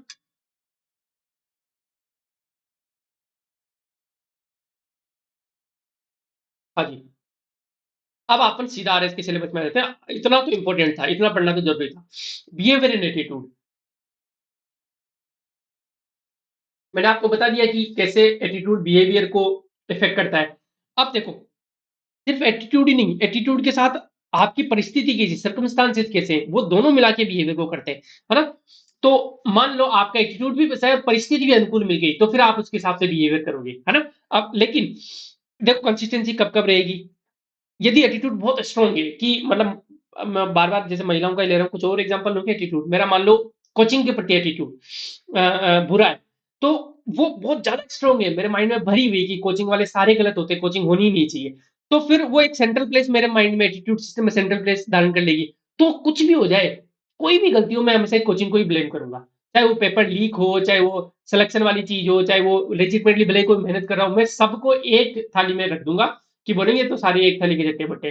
कोई लेजिटमेट फीस भी ले रहा हो तो उसको भी मैं उसी में काउंट करवा दूंगा कि ये तो चोर है। ठीक है। यदि मेरा एटीट्यूड बहुत ज्यादा स्ट्रॉन्ग है तो सेंट्रल पेरीफेरी में रहता है, पेरीफेरी की जगह सेंट्रल यदि पोजीशन उसने हासिल कर रखी तो, कि कितना स्ट्रॉन्ग है ये डिपेंड करता है। एक person is aware about his attitude, मुझे पता भी है कि मेरा एटीट्यूड क्या है, एक्सप्लिसिट एटीट्यूड है ना, तो मेरा बिहेवियर उसके हिसाब से होगा। इम्प्लिसिट, इम्प्लिसिट में तो आप ट्विक कर सकते हो बिहेवियर को। देयर इज वेरी लिटिल और नो एक्सटर्नल प्रेशर। भाई प्रेशर देखो, बहुत बार होता है ना कि मेरा एटीट्यूड कोचिंग के प्रति बहुत बुरा है, लेकिन मेरा सिलेक्शन हो गया, सिलेक्शन होने के बाद में जो मेरे ऊपर एक मॉनेटरी प्रेशर आ गया कि यार एक कोचिंग मुझे 10 लाख रुपए दे रही है सिर्फ ये बोलने की कि मेरी यहाँ से रैंक आ रही है, फटाफट से मैंने एटीट्यूड चेंज कर लिया अपना कि अरे नहीं, कुछ सारी कोचिंग ऐसी बुरी थोड़ी ना होती है, मैंने तो सारी कोचिंग यहाँ से की, इनके मेरा सिलेक्शन नहीं होता। आप बाकी एक्सटर्नल चीजों से कितना अफेक्टेड होते हो, बहुत ज्यादा स्ट्रांग होगा तो आप डिनाई कर दोगे कि हमें नीचे है पैसे, बुरे हैं तो बुरे हैं। ठीक है। तो वाली चीज है कि देर इज वेरी लिटिल और no external pressure for the person to behave in a particular way. यदि कोई प्रेशर नहीं हो, चाहे सामाजिक प्रेशर हो जाएगा, फॉर एग्जाम्पल आप होमोसेक्सुअलिटी को सपोर्ट करते हो, आपका जो एटीट्यूड है होमोसेक्सुअलिटी के प्रति पॉजिटिव, कि हाँ कुछ गेले हुए थे, उनके जो अधिकारों की रक्षा होनी चाहिए, आर्टिकल 21 एंड ऑल, ये सारी चीजें हो गई, है ना। लेस्बियंस की आप रेस्पेक्ट करते हो, सब कुछ करते हो, थर्ड जेंडर के आप रेस्पेक्ट करते हो, लेकिन घर घर का प्रेशर बहुत ज्यादा है, सामाजिक प्रेशर बहुत ज्यादा है। आप किसी रैली में भाग लेने जा रहे हो होमोसेक्सुअल, पापा ने मना कर दिया कि नहीं, टांगे तोड़ दूंगा गया तो, मेरी समाज में थू हो जाएगी, ये हो जाएगी। जब एक्सटर्नल प्रेशर होता है आप एटीट्यूड को चेंज कर लोगे, फिर वहां नहीं जाओगे आप, मतलब एटीट्यूड तो वही है लेकिन बिहेवियर को चेंज कर दोगे, आप उस रैली में नहीं जा रहे। तो एटीट्यूड आपके सर्कमस्टांसेस, परिस्थिति पे भी डिपेंड करता है बिहेवियर, कि बिहेवियर कैसा होगा, वो attitude plus circumstances. Person behaviour is not being watched और एवल्यूटेड बाय अदर्स, ये भी बहुत इंपॉर्टेंट है कि बहुत बार अपना एटीट्यूड अच्छा है बुरा इस पर डिपेंड करता है कि हमें कोई देख रहा है क्या, है ना। जैसे बहुत बार होता है ना कि पुलिस वाला है, कोई नहीं देख रहा तो वो चुपके से पैसे ले लेगा, और कोई देख रहा है जैसे सीसीटीवी वगैरह लगे तो उसका बिहेवियर अलग होगा। उसका एटीट्यूड तो यही है कि एटीट्यूड तो उसका है कि लो पैसे, है ना, गलत नहीं। उसने अपनी धारणा बना रखी कि हमें तनख्वाह कम मिलती है, हमें 7 दिन धूप में खड़ा होना रहता है, 30,000 रुपये तनख्वाह मिलती है, ये लोग ऐसे नहीं सुधरेंगे, ऐसे ऐसे ये सारे एटीट्यूड उसने बना रखे हैं कि पैसे लेना गलत नहीं है। लेकिन उसका बिहेवियर क्या हमेशा ऐसा होता है कि हमेशा पैसे लेता नहीं, डिपेंड करता है कि उसको कोई देख रहा है नहीं देख रहा। तो आपको कोई देख रहा है नहीं देख रहा, ये भी आप डिपेंड करेगा कि आपका बिहेवियर आपसे एटीट्यूड से मैच कर रहा है या नहीं कर रहा है, ठीक है। उसके बाद the person think that the behaviour would have a positive consequence and therefore intent to engage in the way. अब कॉन्सिक्वेंस पे भी डिपेंड करता है ना, कि उसके परिणाम क्या होंगे। जैसे पुलिस वाला ये सोचता है कि क्या हो जाएगा, कोई देख भी लेगा तो संभाल लूंगा, है ना। और ये मान लो कोई नया डीएसपी आ गए और वो बहुत स्ट्रिक्ट है रिश्वत वगैरह लेने के खिलाफ, तो वो फिर क्या करेगा, कॉन्सिक्वेंस की तरफ ध्यान देगा कि नहीं अब तो नहीं लेना। तो बिहेवियर चेंज हो गया ना, एटीट्यूड वही है, एटीट्यूड रिश्वत के प्रति या किसी भी चीज के प्रति वही है, लेकिन बिहेवियर चेंज हो गया उसका, है ना। जैसे कोचिंग वाले बात कर लेते हैं, कोचिंग माफिया या फिर कोचिंग के प्रति आपका एटीट्यूड तो बुरा ही है, लेकिन आपका बिहेवियर चेंज हो गया क्योंकि आपको एक्चुअली मनी दिया गया, या फिर आपको कोई नहीं देख रहा, आपकी बात बाहर नहीं जा रही। बहुत बार होता है ना कि 15 लाख भी दे दे, लेकिन आप बोलोगे कि बात बाहर नहीं जानी चाहिए, देखो भाई मैं बाहर तो ये ज्ञान देता हूँ कि कोचिंग खराब है तो है ना, तो ये बात बाहर नहीं जानी चाहिए कि मुझे 15 लाख रुपए मिले। तो बाहर से कोई देख रहा है नहीं देख रहा, आपका एटीट्यूड कितना स्ट्रॉन्ग है। बोलते हैं ना कि हर चीज की कीमत लगती है, तो मान लो बहुत ज्यादा स्ट्रॉन्ग है तो आपकी कीमत नहीं लग पाएगी फिर, ठीक है। तो ये आपका बिहेवियर एटीट्यूड के साथ साथ बाकी चीजों पे डिपेंड करता है, वो सारी चीजें मैंने बता दी है। अब देखो एनसीईआरटी में ये सारा कंटेंट स्टैंडर्ड सोर्सेज से उठा है। क्यों स्पेशली ये क्यों, क्योंकि बाकी में तो मुझे पता है कि क्वेश्चन आएंगे आएंगे, लेकिन ये थोड़े मिसलेनियस से टॉपिक, इनमें क्वेश्चन आ भी सकता है नहीं आता, तो आएगा तो पक्का एनसीईआरटी वगैरह से आएगा, एनसीईआरटी आरबीसी से, ठीक है। तो एनसीईआरटी में दो एग्जांपल दिए हुए हैं कि एटीट्यूड बिहेवियर को कैसे इन्फ्लुएंस करता है, या फिर बिहेवियर के हिसाब से एटीट्यूड होगा ही नहीं होगा। थोड़ा सा यहीं से बैठ जाता हूँ, ठीक है। तो एक एग्जांपल तो ये रिचर्ड लापेरी नाम से एक बंदा था, इंग्लिश या अमेरिकन, इंग्लिश साइकोलॉजिस्ट था ना, अमेरिकन साइकोलॉजिस्ट था। तो उन्होंने एक एक्सपेरिमेंट किया अमेरिका में, अमेरिकन ही था, अमेरिकन बिहेवियर चाइनीज। उस टाइम 1960s की बात है लगभग। तो उस टाइम चाइनीज लोगों के प्रति अमेरिका में ज्यादा अच्छी धारणा नहीं थी। एशियन वो डिस्क्रिमिनेशन तो होता ही था, अभी भी होता है वहां तो, ठीक है।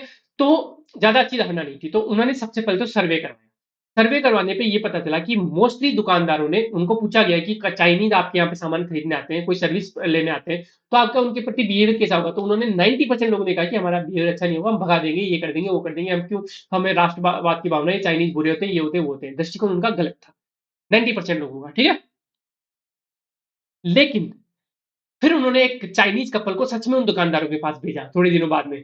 तो उनका बिहेवियर देखा गया कि 90% दुकानदारों का बिहेवियर उनके प्रति अच्छा था, उन्होंने अपना सामान बेचा, सब कुछ किया, और उनका उनका जो एटीट्यूड था, उनका जो दृष्टिकोण था, उनका जो बिहेवियर था, सॉरी, है ना, ये तो एटीट्यूड वाली बात होगी, ये बिहेवियर बात है, उनका बिहेवियर बुरा नहीं था 90% लोगों का, कुछ का ही बुरा था। अब रिचर्ड लापेरी सोच रहे हैं कि ये क्या हो रहा है। तो अब देखो ये सारी चीजें कि बहुत बार होता है ना कि हम बोलते हैं कि आने दे सामने देख लूंगा, एटीट्यूड आपका बुरा है, लेकिन जैसे ही वो सामने आता है गिग्गी बन जाती है, आपका बिहेवियर उतना बुरा नहीं होता, है ना। बहुत बार ऐसा होता है। तो यही इनके साथ हुआ कि एटीट्यूड गलत है, दृष्टिकोण गलत है, लेकिन बिहेवियर में रिफ्लेक्ट नहीं हो रहा क्योंकि इतनी सेंट्रल पोजिशन में नहीं है वो, है ना। मान लो वहीं पे किसी चाइनीज ने किसी पर्टिकुलर अमेरिकन का पर्सनल नुकसान कर दिया होता, तो वो फिर सेंट्रल पोजिशन में चले जाता है उसका एटीट्यूड की बहुत गंदे होते हैं, इसके कारण मेरा इसमें बिजनेस में 1 करोड़ का घाटा हो गया था पिछले साल चाइनीज के कारण। तो फिर वो बिहेवियर में भी रिफ्लेक्ट होगा। लेकिन बाकी दुकानदारों का ऐसा था, एटीट्यूड नेगेटिव था, लेकिन उनके बिहेवियर में उतना रिफ्लेक्ट हुआ नहीं क्योंकि सेंट्रल पोजीशन नहीं थी एटीट्यूड की, उतना स्ट्रॉन्ग नहीं था एटीट्यूड की। ठीक है आगे तो सामान देते, अपना तो सामान काम बेचना है। दूसरा मॉनिटरी इंसेंटिव होता है कि कोई सामान लेके जा रहा है तो सामान बेचे, अपने तो बनिए, अपने को तो काम करना है। तो बिहेवियर, एटीट्यूड और बिहेवियर जरूरी नहीं कि सिंक करेंगे हमेशा, ठीक है।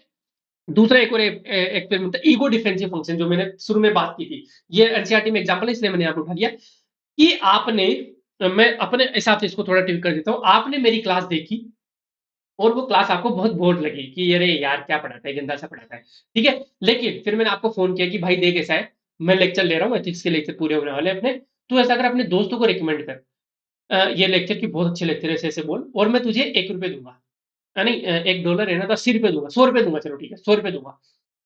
आपने कहा ठीक है यार 100 रुपये दे दे, और आपने अपने आगे दोस्तों को बता दिया कि यार अच्छे लेक्चर है, देख उसके, जबकि बोरिंग थे लेक्चर, लेकिन आपने 100 रुपये में बता दिया उनको, ठीक है। दूसरे इंसान को मैंने फोन किया, दूसरे ग्रुप को, और उनको बोला कि भाई 2,000 रुपये दूंगा, ठीक है। और तू आगे जाके बता कि अच्छे थे लेक्चर, ठीक है। अब थोड़े दिनों बाद में सर्वे हुआ, और जिनको मैंने 100 रुपए दिए थे उनसे मैंने पूछा कि लेक्चर अच्छे थे या बुरे, और जिनको मैंने 2000 रुपए दिए थे उनसे पूछा मैंने लेक्चर अच्छे थे बुरे। तो जिनको मैंने 100 रुपए दिए था ना, उन्होंने बाद में कहा कि नहीं नहीं लेक्चर सच में अच्छे थे यार। उनका बिहेवियर चेंज हो गया उनका एटीट्यूड के हिसाब से। कैसे, मैं बताता हूँ। कॉग्निटिव डिसोनेंस थ्योरी हम आगे पढ़ेंगे, जो अपनी हिंदी में क्या बोलेंगे, विसंगति, कौन सी कॉग्निटिव, संज्ञानात्मक विसंगति, कि आपका बिहेवियर और आपका एटीट्यूड जब मैच नहीं करता ना, तो आप में एक बहुत फ्रस्ट्रेशन सी आ जाती है ना। तो जो 100 रुपए वाला बंदा है ना, वो सोच रहा है कि यार लेक्चर तो बोरिंग था, है ना, और मैं 100 रुपए में तो नहीं बिक सकता। मतलब उस संज्ञानात्मक विसंगति आ गई उसके माइंड में कि यार 100 रुपए के कारण मैंने सच में लोगों को बोल दिया क्या कि इसके लेक्चर देखो, ना ना ना मैं ऐसा तो नहीं हूँ, है ना। तो उसको सही करने के लिए, उसको सुसंगत बनाने के लिए उसने ये बोला कि नहीं नहीं सच में लेक्चर अच्छे थे, 100 रुपए के लिए थोड़ा ना बोला मैंने, सच में लेक्चर अच्छे थे इसलिए बोला मैंने। तो उसने अपना एटीट्यूड चेंज कर लिया उस बिहेवियर के कारण। देखो बिहेवियर यहाँ पे एटीट्यूड को चेंज कर रहा है कि आपने बिहेव क्या किया, लोगों को जा जाके बताया कि मेरे लेक्चर अच्छे थे, सच में अच्छे नहीं थे, लेकिन आप ये भी मानने को तैयार नहीं कि मैं 100 रुपए के लालच में आके किया। तो आपने अपना एटीट्यूड ही चेंज कर लिया उन लेक्चर्स के प्रति कि नहीं नियम सच में अच्छा पढ़ाता है, ठीक है। लेकिन जब इसी जो साइंटिस्ट ने दूसरे ग्रुप को जिनको 2000 रुपए दिए थे, उन ग्रुप में मैक्सिमम लोगों ने यही कहा कि नहीं लेक्चर सच में बोरिंग थे, हमने तो इसलिए किया था क्योंकि 2000 रुपए मिले थे, क्योंकि उनके संज्ञानात्मक विसंगति नहीं है। उन्होंने अपने माइंड को ये करके जस्टिफाई कर लिया कि भाई हमें 2000 रुपए मिले थे इसलिए बोला था हमने, है ना, लेक्चर तो सच में अच्छे नहीं थे। अब ये रामायण आपको न तो एग्जाम में काम आएगी कुछ नहीं आएगी, बस मैं ये बोल रहा हूँ। आप क्वेश्चन आ जाए कि एटीट्यूड और बिहेव में विसंगति हो सकती है, तो कॉग्निटिव रेजोनेंस थ्योरी, संज्ञानात्मक विसंगति जो आगे पढ़ाऊंगा वो यूज कर लेना। ये इसका नाम आप ले सकते हो रिचर्ड लापेरी एक्सपेरिमेंट। ये $20 वाला मत लेना, रिचर्ड लापेरी एक्सपेरिमेंट, जिसमें चाइनीज ऐसे लिख देना कि अमेरिकन बिहेवियर विद चाइनीज, है ना। बिहेवियर तो पॉजिटिव था लेकिन एटीट्यूड नेगेटिव था, फिर भी बिहेवियर पॉजिटिव था, क्योंकि जब सामने आती है सर्कमस्टांसेस जब चेंज हो जाते हैं तो आपका बिहेवियर चेंज हो जाता है। बहुत सारी चीजों पर डिपेंड करता है बिहेवियर। समझ में आ गया? आगे चले भाई साहब। ये मैंने हिंदी में कर रखा है यहाँ पे, अभिवृत्ति प्लस परिस्थिति व्यवहार, व्यवहार में अभिवृत्ति दृष्टिकोण कितना मजबूत है, वो एक केंद्रीय स्थान रखता है या नहीं रखता, वो अवगत है या नहीं है उससे, कोई बाहरी दबाव तो नहीं है, उसका कोई देख नहीं रहा है, कोई मूल्यांकन करने वाला तो नहीं है। जैसे फॉर एग्जाम्पल हमारा ऑफिस में कोई मान लो ऑफिस में आपका एटीट्यूड लोगों के पास कैसा है, बिहेवियर कैसा है, वो डिपेंड करता है कि कोई सीसीटीवी कैमरा तो नहीं है, जो एसीआर रिपोर्ट भरी जाती है वो कैसे मूल्यांकन तो नहीं हो रहा, वो सारी चीज अकाउंटेबिलिटी बहुत सारी चीजों डिपेंड करता है। और उसका परिणाम क्या होगा उस पर भी डिपेंड करता है। लापेरे वाला हो गया। चले आगे।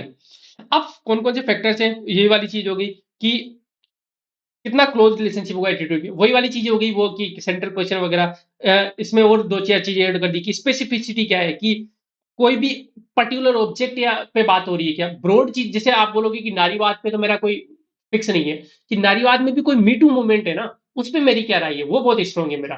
स्पेसिफिसिटी कितनी है, तो उससे भी डिपेंड करता है कि जितनी ज्यादा स्पेसिफिसिटी होगी आपका बिहेवियर भी उतना स्पेसिफिक होगा, है ना।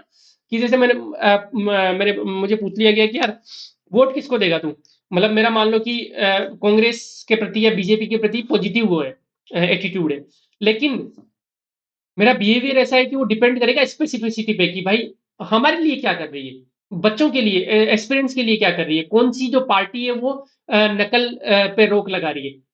बहुत स्पेसिफिक चीज होगी ना, इस पे भी डिपेंड करता है कि आपका एटीट्यूड हो सकता है मेरा एटीट्यूड कांग्रेस के प्रति पॉजिटिव, लेकिन मैं वोट जाके दे दूं किसको, बीजेपी को दे दूं, क्यों, क्योंकि मेरा स्पेसिफिक एक पर्टिकुलर चीज पे बिहेवियर डिपेंड कर रहा है, एटीट्यूड पे नहीं कर रहा, तो ये भी डिपेंड करता है।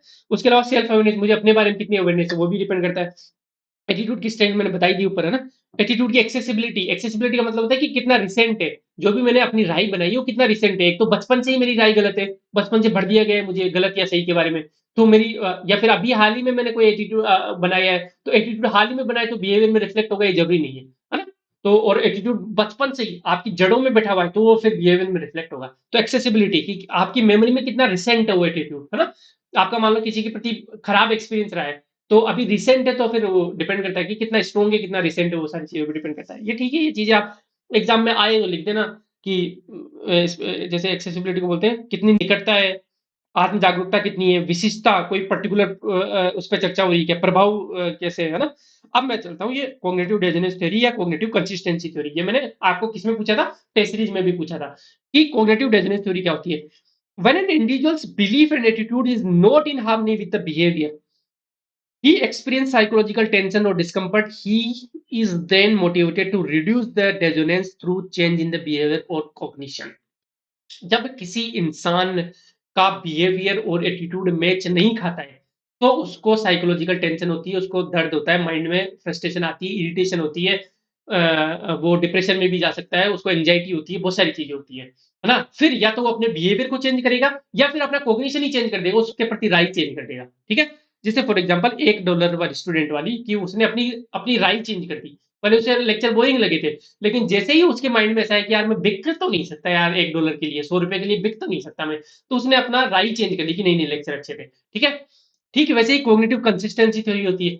एक एडमिनिस्ट्रेटर के लिए बहुत जरूरी है कि कॉग्निटिवली कंसिस्टेंट हो। उसकी ये वही वाली बात है, इंटीग्रिटी वाली, गांधी जी वाली, कि आपके मन, कर्म और वचन ये तीनों सिंक में होने चाहिए। ध्यान रखना, कॉग्निटिव कंसिस्टेंसी में गांधी जी को आप कोट कर सकते हो, ध्यान रखना, है ना? गांधी जी को आप कोट कर सकते हो कि व्हेन योर योर योर अरे ये क्या हो गया इसको, व्हेन योर थॉट्स,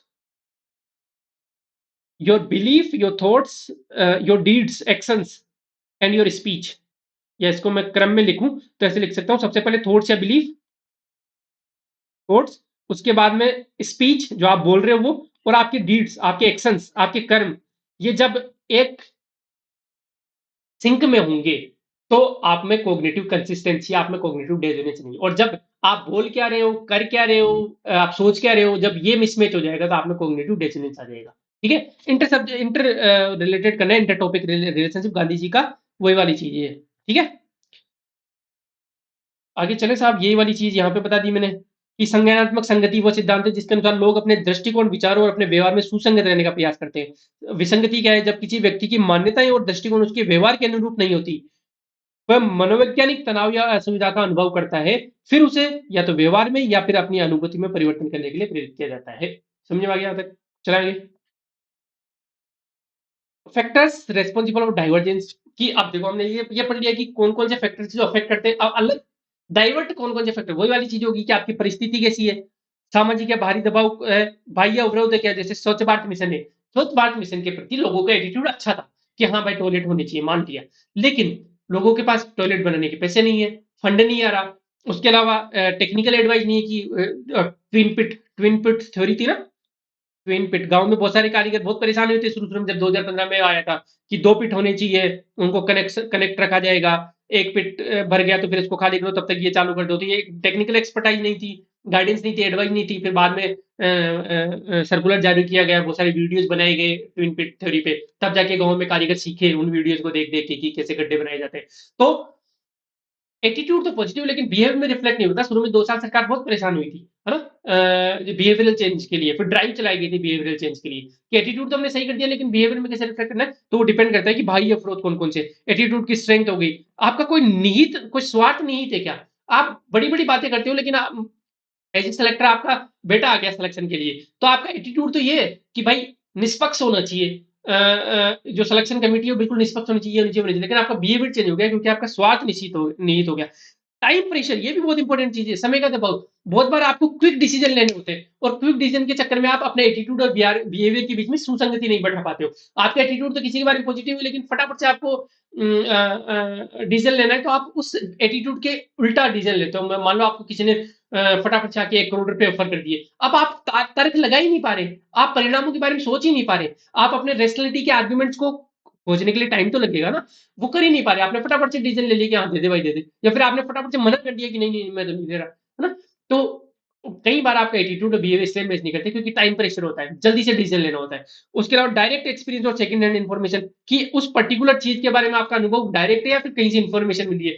कहीं से देखो, डायरेक्ट एक्सपीरियंस है तो वो आपका बिहेवियर को अलग तरीके से अफेक्ट करेगा। सेकंड हैंड इन्फॉर्मेशन है तो डर डर के आप उस बिहेवियर को करोगे, है ना? कॉन्सिक्वेंस या परिणाम, ये सब मैंने, अब देखो ये सब रटने समझा मैंने दिया है, रटने चाहिए कि कभी मान लो क्वेश्चन आ जाए 5 नंबर का कि, क्योंकि कोई सीधा सीधा है कि बिहेवियर और एटीट्यूड, तो किसी भी प्रशासक का बिहेवियर और एटीट्यूड में विसंगति क्यों होती है, तो ये सारी चीजें लिख दो कि परिस्थितियां पे डिपेंड करता है। यदि कोई वेस्टेड इंटरेस्ट उस प्रशासक के, मान लो कॉन्फ्लिक्ट ऑफ इंटरेस्ट की सिचुएशन आ गई, कोई ब्राइब दे रहा है, तो उस पर भी डिपेंड करता है। टाइम प्रेशर पे, कि वो उसका एटीट्यूड तो अच्छा है कि काम अच्छा होना चाहिए, पुलिया बना रहा है कोई एडमिनिस्ट्रेटर, काम अच्छा होना चाहिए भाई, उसका एटीट्यूड ऐसा है कि क्वालिटी होनी चाहिए, गुणवत्ता होनी चाहिए काम में, लेकिन टाइम प्रेशर इतना आ रहा है कि वो बिहेवियर में रिफ्लेक्ट नहीं हो पा रहा, जल्दी जल्दी काम निपटाना पड़ रहा है, सीएम साहब को 15 दिन में फित्ता काटना है उसका पर्टिकुलर, उसका कोई पुलिया का या फिर राशन बांटने का जो भी है, तो वो उसके बिहेवियर में रिफ्लेक्ट नहीं हो पा रहा, तो टाइम प्रेशर हो गया। उसके बाद सामाजिक दबाव कि बहुत सारे ऑफिसर्स इंटीग्रल रहना चाहते हैं, करप्शन फ्री रहना चाहते हैं, लेकिन सामाजिक दबाव इतना है कि भाई आईएएस की वाइफ तो बनारसी साड़ी ही पहनेगी, या फिर ये कौन सी फेमस साड़ी होती है, अब मेरी शादी नहीं हुई है इसलिए मुझे साड़ियों की नॉलेज नहीं है। एक फेमस साड़ी होती है ना जो 1-1.5 लाख रुपए की आती है यार।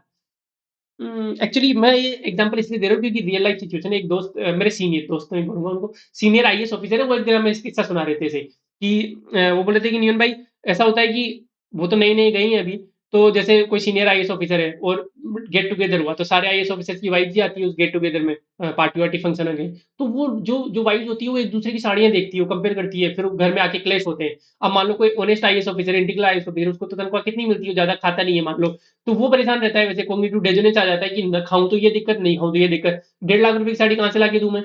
कौन सी साड़ी होती है यार, मैं नाम भूल गया, आप कमेंट करके बताओ, पक्का न किसी लड़की को तो पक्का बताओगी।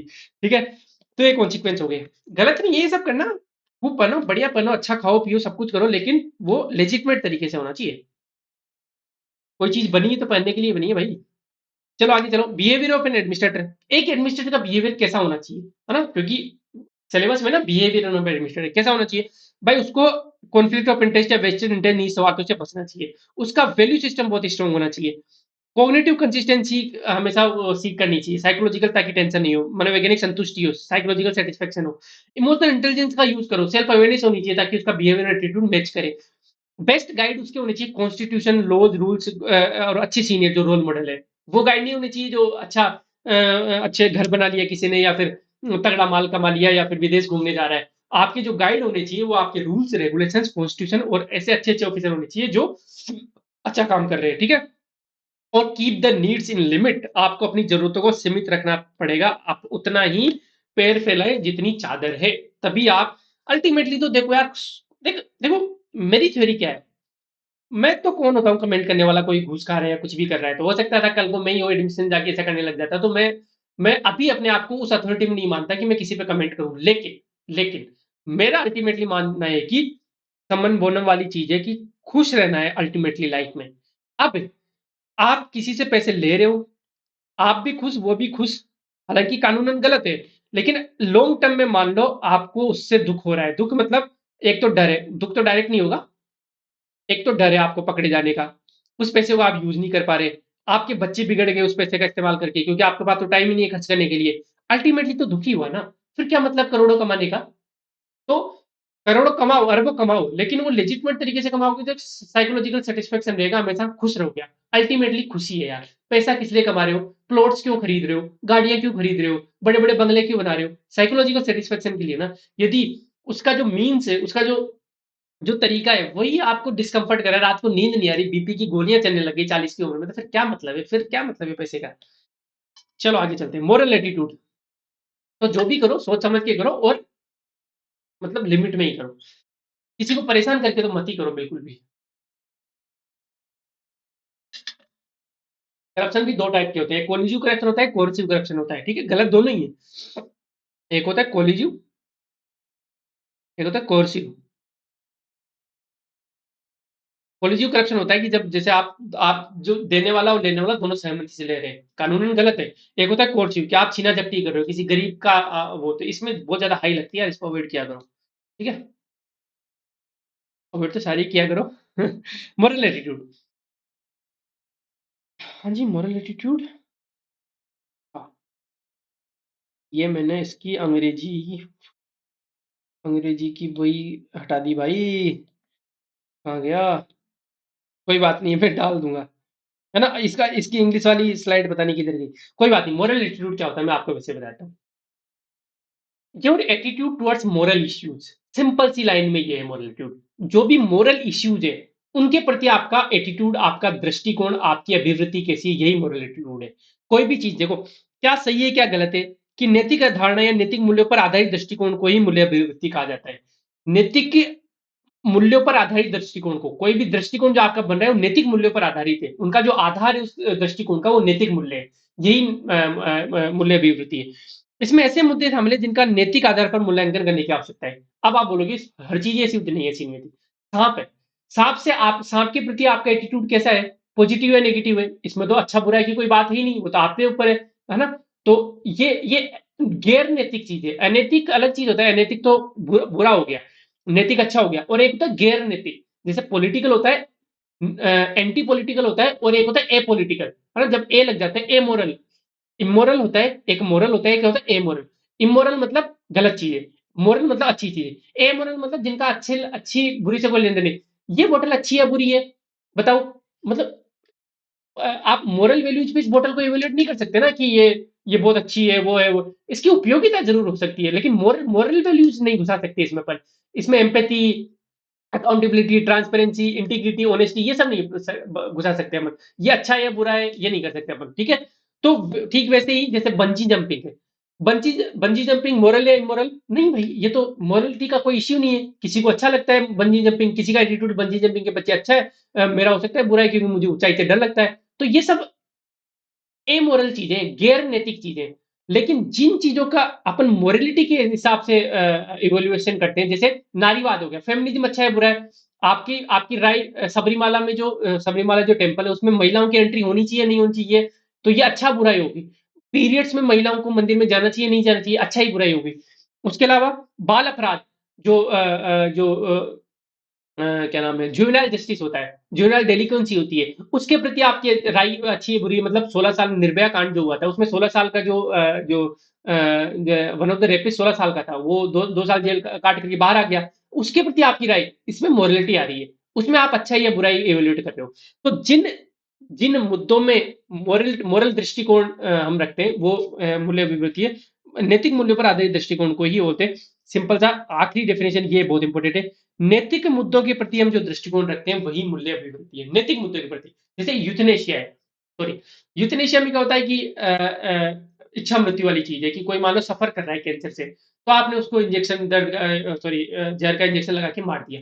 अब ये अच्छा है बुरा है, ये आपकी राय हो सकती है। ये आपका जो नैतिक मूल्यों के आधार पर जो आप दृष्टिकोण यूथनेशिया के प्रति रख रहे हो, यही मूल्य अभिवृत्ति कहलाता है। समझ में आ गया? ठीक है। इंग्लिश इसके मैं आपको दे दूंगा। उदाहरण, दहेज लेने वाले व्यक्ति के प्रति आपका दृष्टिकोण कैसा है? कोई नौकरी पेशा महिला है उनके प्रति दृष्टिकोण कैसा है? परोपकारी आदमी है जो फिलैंथ्रोपिस्ट अजीम प्रेम जी के प्रति आपका दृष्टिकोण कैसा है? अच्छा है बुरा है वो, ये सारी चीजें ना। और गैर नैतिक कौन कौन, जैसे बंजी जंपिंग हो गया, सांप के प्रति मनोवृत्ति, ये सब, ठीक है। पॉजिटिव मोरल एटीट्यूड जैसे अल्ट्रुइज्म हो गया, है ना, परोपकारिता, वेलफेयर एटीट्यूड, कल्याणकारी दृष्टिकोण, रिलीजियस टॉलरेंस, धार्मिक सहिष्णुता। नेगेटिव हो सकता है कि जैसे आपका दंगो, धार्मिक उग्रवाद, आतंकवाद, नरसंहार, असहिष्णुता के प्रति एटीट्यूड कैसा है, ये सब मोरल नेगेटिव मोरल एटीट्यूड हो गए, ठीक है। फैक्टर्स कौन कौन से होते हैं मोरल एटीट्यूड को डिफाइन करने वाले? सारे फैक्टर जो मोरलिटी पैदा करते हैं हमारे बीच में, जैसे फैमिली हो गई, टीचर हो गए, कल्चर हो गया, एजुकेशन हो गया, नेशन हो गया, सारी चीजें, फिलोसोफर्स हो गए, culture, family, religion, education, circumstances, media, social media भी अपने इसको मोरल एटीट्यूड को डिफाइन करती है ना। कि सोशल मीडिया मान लो कोई एक पर्टिकुलर प्रोपेगेंडा चला गया, आपकी राय बदल दे कि यार यूथनेशिया सही है गलत है। या फिर महिलाओं के प्रति मान लो कोई सोशल मीडिया गलत धारणा बना रही है, जैसे ये वाली चीज हो गई, स्कूटी वाली चीज हो गई, ठीक है। तो अच्छा बुरा मोरल एटीट्यूड पे डिपेंड करता है, ठीक है। एक एडमिनिस्ट्रेटर का मोरल एटीट्यूड कैसा होना चाहिए भाई? ये क्वेश्चन आ सकता है, बिल्कुल आ सकता है। कि यदि उसका मोरल एटीट्यूड अच्छा होगा विमेन एम्पावरमेंट के प्रति, विमेन के प्रति, तो विमेन एम्पावरमेंट की जितनी भी स्कीम थी, जैसे बेटी बचाओ बेटी पढ़ाओ, सुकन्या समृद्धि योजना, गर्ल एजुकेशन के स्पेशल एफर्ट मारेगा, सेफ्टी और सिक्योरिटी का ध्यान रखेगा। जैसे ऑपरेशन स्मिता हुई थी, रेणु जयपाल कलेक्टर थी, बूंदी कलेक्टर थी, तब महिलाओं की डिग्निटी, महिलाओं और बच्चियों की डिग्निटी के लिए, गरिमा के लिए उन्होंने ऑपरेशन अस्मिता चलाया था। क्यों? क्योंकि उनका जो एटीट्यूड है, मोरल एटीट्यूड, वो अच्छा है, पॉजिटिव है, किसके प्रति? महिलाओं के प्रति। दूसरा, मान लो पुअर और मार्जिनलाइज्ड के प्रति अच्छा एटीट्यूड है किसी भी एडमिनिस्ट्रेटर का, तो जितनी भी स्कीम्स है, जैसे पीडीएस हो गई, प्रधानमंत्री आवास योजना हो गई, जितनी गरीबों के लिए स्कीम चाहिए उनको अच्छे से इंप्लीमेंट कर पाएंगे। क्योंकि मॉरल एटीट्यूड होगा तो उसका कॉग्निटिव और इफेक्टिव कंपोनेंट स्ट्रांग होगा। जब कॉग्निटिव और इफेक्टिव कंपोनेंट स्ट्रांग होगा तो बिहेवियर में भी झलकेगा, वो एक्स्ट्रा एफर्ट मारेगा उन स्कीम्स को इंप्लीमेंट करने के लिए, ठीक है। एग्जाम्पल जैसे पोमा टूडू मैम थी, भाई 4 घंटे ट्रेक करके पैदल चल के ट्राइब्स से मिलने क्यों गई वो? क्योंकि कहीं ना कहीं उनका जो मोरल एटीट्यूड था वो बहुत पॉजिटिव था ट्राइब्स के प्रति, है ना। उनका जो कॉग्निटिव कंपोनेंट और इफेक्टिव कंपोनेंट था बहुत स्ट्रॉन्ग था ट्राइब्स के प्रति, इसलिए उनके बिहेवियर में रिफ्लेक्ट हुआ। एक एक पैदल चल के महिला 4 घंटे ट्रेक करके उनसे मिलने पहुंच रही है, ठीक है। वैसे ही जेके सोनी सर है, जेके सोनी सर को क्या पड़ी थी अलग से अभियान चलाने की, अपना काम करते मस्त रहते, लेकिन उन्होंने चरण पादुका अभियान चलाया, जो बच्चे स्कूल जाते हैं नंगे पैरों, जिनके चप्पल नहीं है पैरों में, क्योंकि उनका जो अफेक्टिव कंपोनेंट है बहुत स्ट्रॉन्ग है, इसलिए उनके बिहेवियर में झलक गया वो, क्योंकि उनका जो मोरल एटीट्यूड है वो पॉजिटिव है, किसके प्रति, बच्चों के प्रति, जो स्पेशली जो गरीब बच्चे हैं उनके प्रति, इसलिए उन्होंने चरण पादुका अभियान चलाया, ये आप एग्जाम्पल दे सकते हो। उसके अलावा good attitude towards democratic values, मान लो किसी एडमिनिस्ट्रेटर का एटीट्यूड अच्छा है, किसके प्रति, लोकतांत्रिक मूल्य के प्रति, तो वो रूल ऑफ लॉ की रेस्पेक्ट करेगा, फंडामेंटल राइट जो आर्टिकल 14 है उसकी रेस्पेक्ट करेगा, लोगों के फंडामेंटल राइट को इंश्योर करवाएगा, स्कीम जैसे इंटेंजिबल हेरिटेज साइट स्कीम है, क्योंकि डेमोक्रेसी की तो बात हो रही है, सेकुलरिज्म को प्रमोट करेगा, जैसे टीएन शेषन साहब जब जो एक्स आईएएस ऑफिसर है टीएन शेषन, अब तो नहीं रहे, वो 2019 में उनकी डेथ हो गई थी, तो वो इलेक्शन कमिश्नर रहे थे, तो उन्होंने बहुत अच्छे से अपने कर्तव्यों का निर्वहन किया था, क्योंकि उनका जो एटीट्यूड था, मोरल एटीट्यूड किसके प्रति, डेमोक्रेटिक वैल्यूज, लोकतांत्रिक मूल्य के प्रति वो पॉजिटिव था, सकारात्मक था। उनकी जो मूल्य, अब देखो प्योर हिंदी बोल लेता हूँ, उनकी जो मूल्य अभिवृत्ति थी लोकतांत्रिक मूल्य के प्रति, वो सकारात्मक थी, इसीलिए वो बहुत अच्छा काम कर पाए। Last, bad attitude towards corruption, मान लो किसी का करप्शन के प्रति खराब एटीट्यूड, नजरिया गलत है, तो वो करप्शन नहीं करने देगा, जीरो टॉलरेंस नीति अपनाएगा, ठीक है। Zero tolerance towards unfair means like, चाहे वो ब्राइब हो, चाहे स्कैम्स हो, चाहे एम्बेजलमेंट हो, चाहे डिस्पोजल एसेट हो, जैसे एग्जांपल अशोक खेम का सर, है ना। Bad attitude towards indiscipline, indiscipline नहीं चाहिए भाई, तो टाइम पे ऑफिस टाइम पे आनी चाहिए, लोग वो इंश्योर करेगा, इफिशिएंसी आएगी, बिल्कुल आएगी। Dedication, going beyond duty, proactiveness, example metro में नहीं श्रीधर, ठीक है। ये सब चीजें, प्रोएक्टिवनेस क्या होती है, मतलब आपने प्रॉब्लम आने से पहले उस प्रॉब्लम को सोल्व करने के लिए काम किया, है ना। मतलब प्रॉब्लम आने के बाद तो बहुत लोग करते हैं, मान लो आप पुलिस डिपार्टमेंट में आईपीएस ऑफिसर हो, क्राइम हो रहे हैं, तो क्राइम होने के बाद पुलिस पहुंच रही हो तो ठीक है, लेकिन आप प्रोएक्टिवली काम कर रहे हो, क्योंकि आपको क्राइम को रोकना है, अगला मर्डर होना ही नहीं चाहिए, ठीक है, वो वाली चीज है।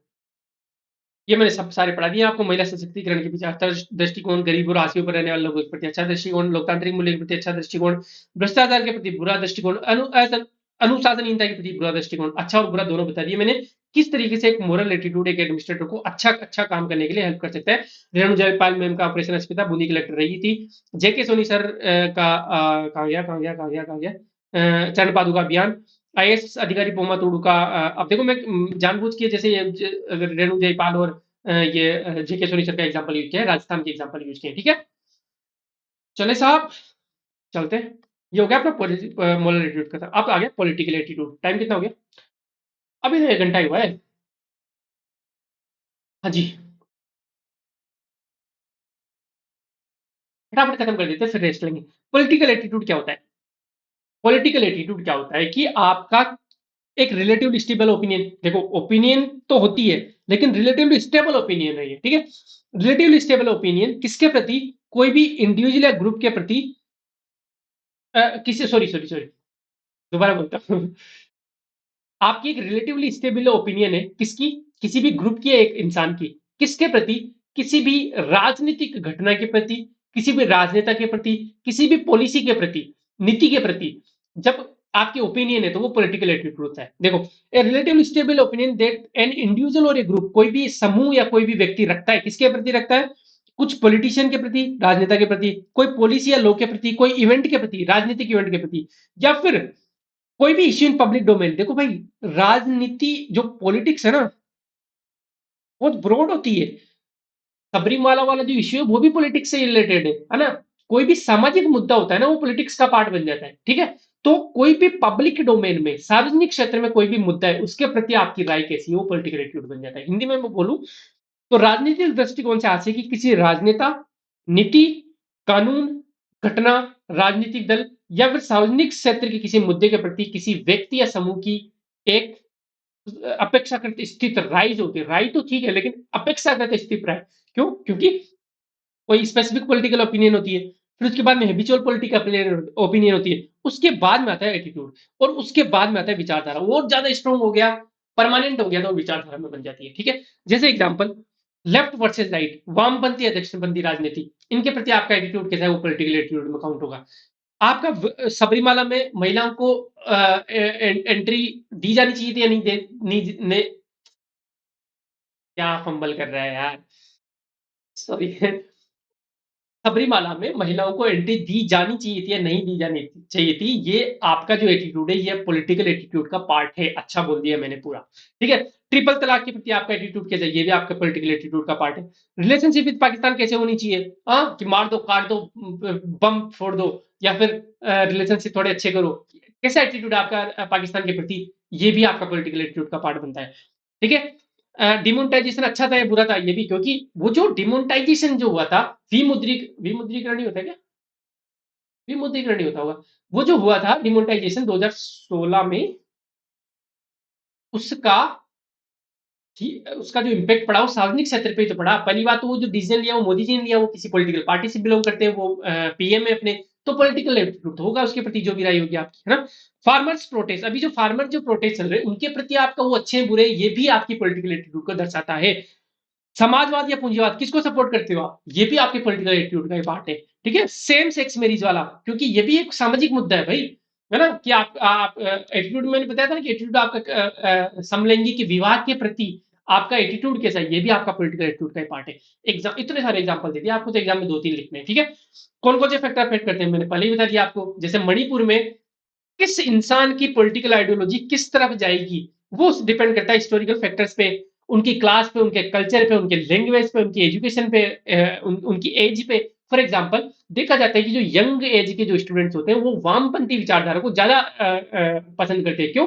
क्योंकि यंग एज में वामपंथी कौन होते हैं, जो लेफ्टिस्ट आइडियोलॉजी आते हैं, उनको स्टेटस को नहीं चाहिए होता है, उनको फटाफट फटाफट से सत्ता चेंज होनी चाहिए, ठीक है। वो रिफॉर्म रेबेलियन में बिलीव करते हैं, और जो गर्म खून होता है, जो एज के हिसाब से, और फिर धीरे धीरे जब आप एज होती जाती है, आपकी 40-50 हो जाते हैं, तो आपको स्टेटस को चाहिए होता है। आपको स्टेटस को के बाद में फिर एक और स्टेप आगे आ जाती है, कि जो पुराना था उसको आप लाना चाहते हो। देखो, मैं आगे बताऊंगा थोड़ा सा, ये जीएस का पार्ट है वैसे, एथिक्स का पार्ट नहीं, लेकिन मैं थोड़ा बता दूंगा आपको, है ना। तो एज पे डिपेंड करता है। उसके अलावा जैसे फैमिली है, किसी के फैमिली में चलता आ रहा है कि वो कांग्रेस को वोट देंगे, तो फिर वो भी कांग्रेस को वोट देगा, उसकी जो आइडियोलॉजी है, उसका जो एटीट्यूड है कांग्रेस के प्रति, वो अच्छा होगा। किसी के फैमिली में चलता आ रहा है कि उसके दादाजी ने 1974 में सरपंच का चुनाव लड़ा था बीजेपी से, बीजेपी तो थी नहीं 1974 में, क्या कर रहा हूँ यार मैं, एग्जाम्पल भी गंदे दे रहा हूँ, सॉरी, ठीक है, कांग्रेस से लड़ा था। तो फिर उसका जो पॉलिटिकल एटीट्यूड है कांग्रेस के प्रति, वो अच्छा हो जाएगा। क्यों? क्योंकि उसके दादाजी ने चुना, उसके सेंटिमेंट्स जुड़े हुए हैं, तो फैमिली पे भी डिपेंड करता है। उसके अलावा सोशियो इकोनॉमिक कंडीशन पे डिपेंड करता है। यूजुअली जो मार्जिनलाइज लोग हैं, है ना, मार्जिनलाइज्ड या फिर गरीब लोग हैं, वो थोड़े कांग्रेस से ज्यादा अटैच्ड माने गए हैं, है ना। और ये चीज मैं नहीं बोल रहा, एनसीईआरटी में लिखा हुआ है। मैं भी सरप्राइज था कि ऐसे कैसे एक बुक लिख रही है ये चीज, लेकिन ठीक है, वो अब वो लिख रहे हैं तो हम तो कौन होते हैं। तो जैसे यूजुअली एससी और एससी जो कम्युनिटी है, वो कांग्रेस से ज्यादा पास मानी जाती है। जो बनिया कम्युनिटी है, मिडिल क्लास है, वो उसमें बीजेपी का स्ट्रॉन्ग होल्ड माना जाता है। तो ये है, क्लास पे डिपेंड कर रहा है भाई, ये तो मैं कहता हूँ, एनसीईआरटी बोल रही है, ठीक है। उसके अलावा जियो ज्योग्राफिकल फैक्टर्स मैंने बता दिया आपको, ज्योग्राफिकल फैक्टर्स भी बहुत कुछ डिपेंड करता है। हिली रीजन और ट्राई रीजन वाला बताया था कि वो कौन सी पॉलिटिकल आइडियोलॉजी को सपोर्ट कर रहे हैं। सोशल मीडिया, कैम्ब्रिज एनालिटिकल वाला केस, मुझे मैंने बताया था कि जब 2016 वाला जो ट्रंप वाला इलेक्शन हुआ था, तो सोशल मीडिया, पता है, अरे बहुत खतरनाक चीज है सोशल मीडिया। कैम्ब्रिज एनालिटिकल ने फेसबुक से डेटा चुराया और उसके हिसाब से कैंपेन की। सोचो आप कि बहुत इंटरेस्टिंग चीज है। और आगे एआई और एमएल तो इतनी खतरनाक चीज है कि आपकी पॉलिटिकल आइडियोलॉजी, आपकी मॉरल एटीट्यूड, आपकी जो कॉग्निटिव कंपोनेंट है उसको हिला के रख देगा। कैसे रख देगा मैं बताता हूँ आपको। हुआ क्या 2016 में जो इलेक्शन होता है, इंटरेस्टिंग चीज इसलिए बता रहा हूँ। तो 2016 का इलेक्शन हुआ, उसके बाद में ब्रेक्सिट में भी कैम्ब्रिज एनालिटिकल ने घोटाले किए थे। अब फेसबुक से डेटा चुराया। फेसबुक में मान लो कोई इंसान है कि फेसबुक चला रहा हूँ, मैं चला रहा हूँ, मैं कौन से पोस्ट को लाइक कर रहा हूँ, मैं लाइक तो करता हूँ चीजों को, मैं कमेंट भी करता हूँ। तो मान लो मैंने वहां पे पिछले 3 महीने में ज्यादातर क्लाइमेट चेंज के पोस्ट को लाइक किया है मैंने, ठीक है। डेटा चुरा लिया वहां से, सब कुछ डेटा फिल्टर हो जाते, बड़ी बड़ी मशीनें लगी हुई है, निकाल के दे दिया कि जो नियोन है ये क्या कर रहा है भाई, इसको क्लाइमेट चेंज के प्रति इसका जो एटीट्यूड है वो पॉजिटिव है, ये क्लाइमेट चेंज के खिलाफ काम करना चाहता है। अब आपने क्या किया, आप मान लो रिपब्लिकन पार्टी से खड़े हुए हो या ट्रम्प ट्रम्प की तरफ से आप, तो ट्रम्प, अब आप एड दोगे फेसबुक पे कि यदि ट्रम्प सत्ता में आ जाता है तो क्लाइमेट चेंज के प्रति $100 बिलियन का जो यूनाइटेड नेशन में हमने प्लेस दिया हुआ है, ये हम वो करेंगे। हालांकि ट्रम्प तो इन चीजों के खिलाफ है, मैं उल्टा एग्जाम्पल दे रहा हूँ, मैं आज उल्टे एग्जाम्पल क्यों दे रहा हूँ यार, ठीक है। तो मान लो उल्टा देता हूँ कि क्लाइमेट चेंज, क्योंकि एग्जाम्पल भी दे रहा हूँ तो ऐसा दूं ना ताकि आपके काम भी आ जाए कहीं पर, है ना। तो ट्रम्प एंटी क्लाइमेट थे, वो क्लाइमेट चेंज को मानते ही नहीं। तो आपने देखा कि कोई मेरा जैसा कोई इंसान उन उन पोस्ट को लाइक कर रहा है जो एंटी क्लाइमेटिक है, कि क्लाइमेट चेंज कुछ नहीं होता है, ये फालतू का पैसा बर्बाद करना बंद करो, है ना।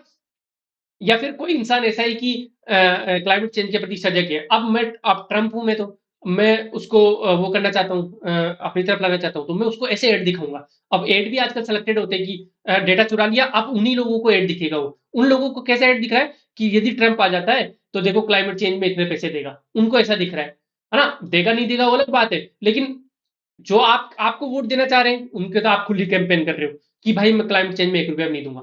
लेकिन वहां पे आप ऐसा कुछ एड दिखा रहे हो, उसके पर्सनल मैसेज जा रहे हैं, ऐसा कुछ मतलब टारगेट कर रहे हो आप उसके लाइक और डिसलाइक के बेसिस पे। यहाँ पे इंडिया में भी हो सकता है, मान लो कि मैं किस, जैसे ब्रेग्जिट में होता है, कैम्ब्रिज एनालिटिका ने ब्रेग्जिट में भी किया। ब्रेग्जिट में क्या किया कि ब्रेग्जिट क्या था, ब्रिटेन अलग होना था यूरोपियन यूनियन से, ब्रिटेन का एग्जिट होना था। ब्रेग्जिट दो चीजों से मिलकर बना हुआ है। अब मान लो कुछ लोग ऐसे बहुत ज्यादा सेंसिटिव थे कि बाहर से जो आ रहे, जो रिफ्यूजीज आ रहे हैं, वो नहीं आनी चाहिए बिल्कुल भी। अब कोई ब्रेग्जिट के फेवर में वोट करना चाह रहा है या डिसफेवर में वोट करना चाह रहा है।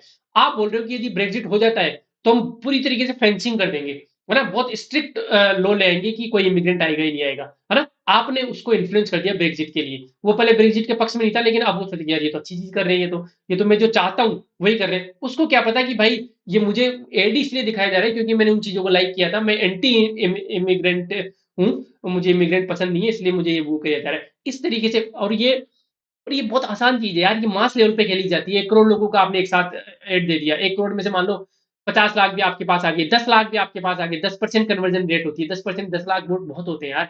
तो इस तरीके से सोशल मीडिया बहुत खतरनाक चीज है। आने वाले टाइम में यदि रेगुलेट नहीं किया जाता तो सारे आउटकम चेंज हो जाएंगे। समझ में आ गया।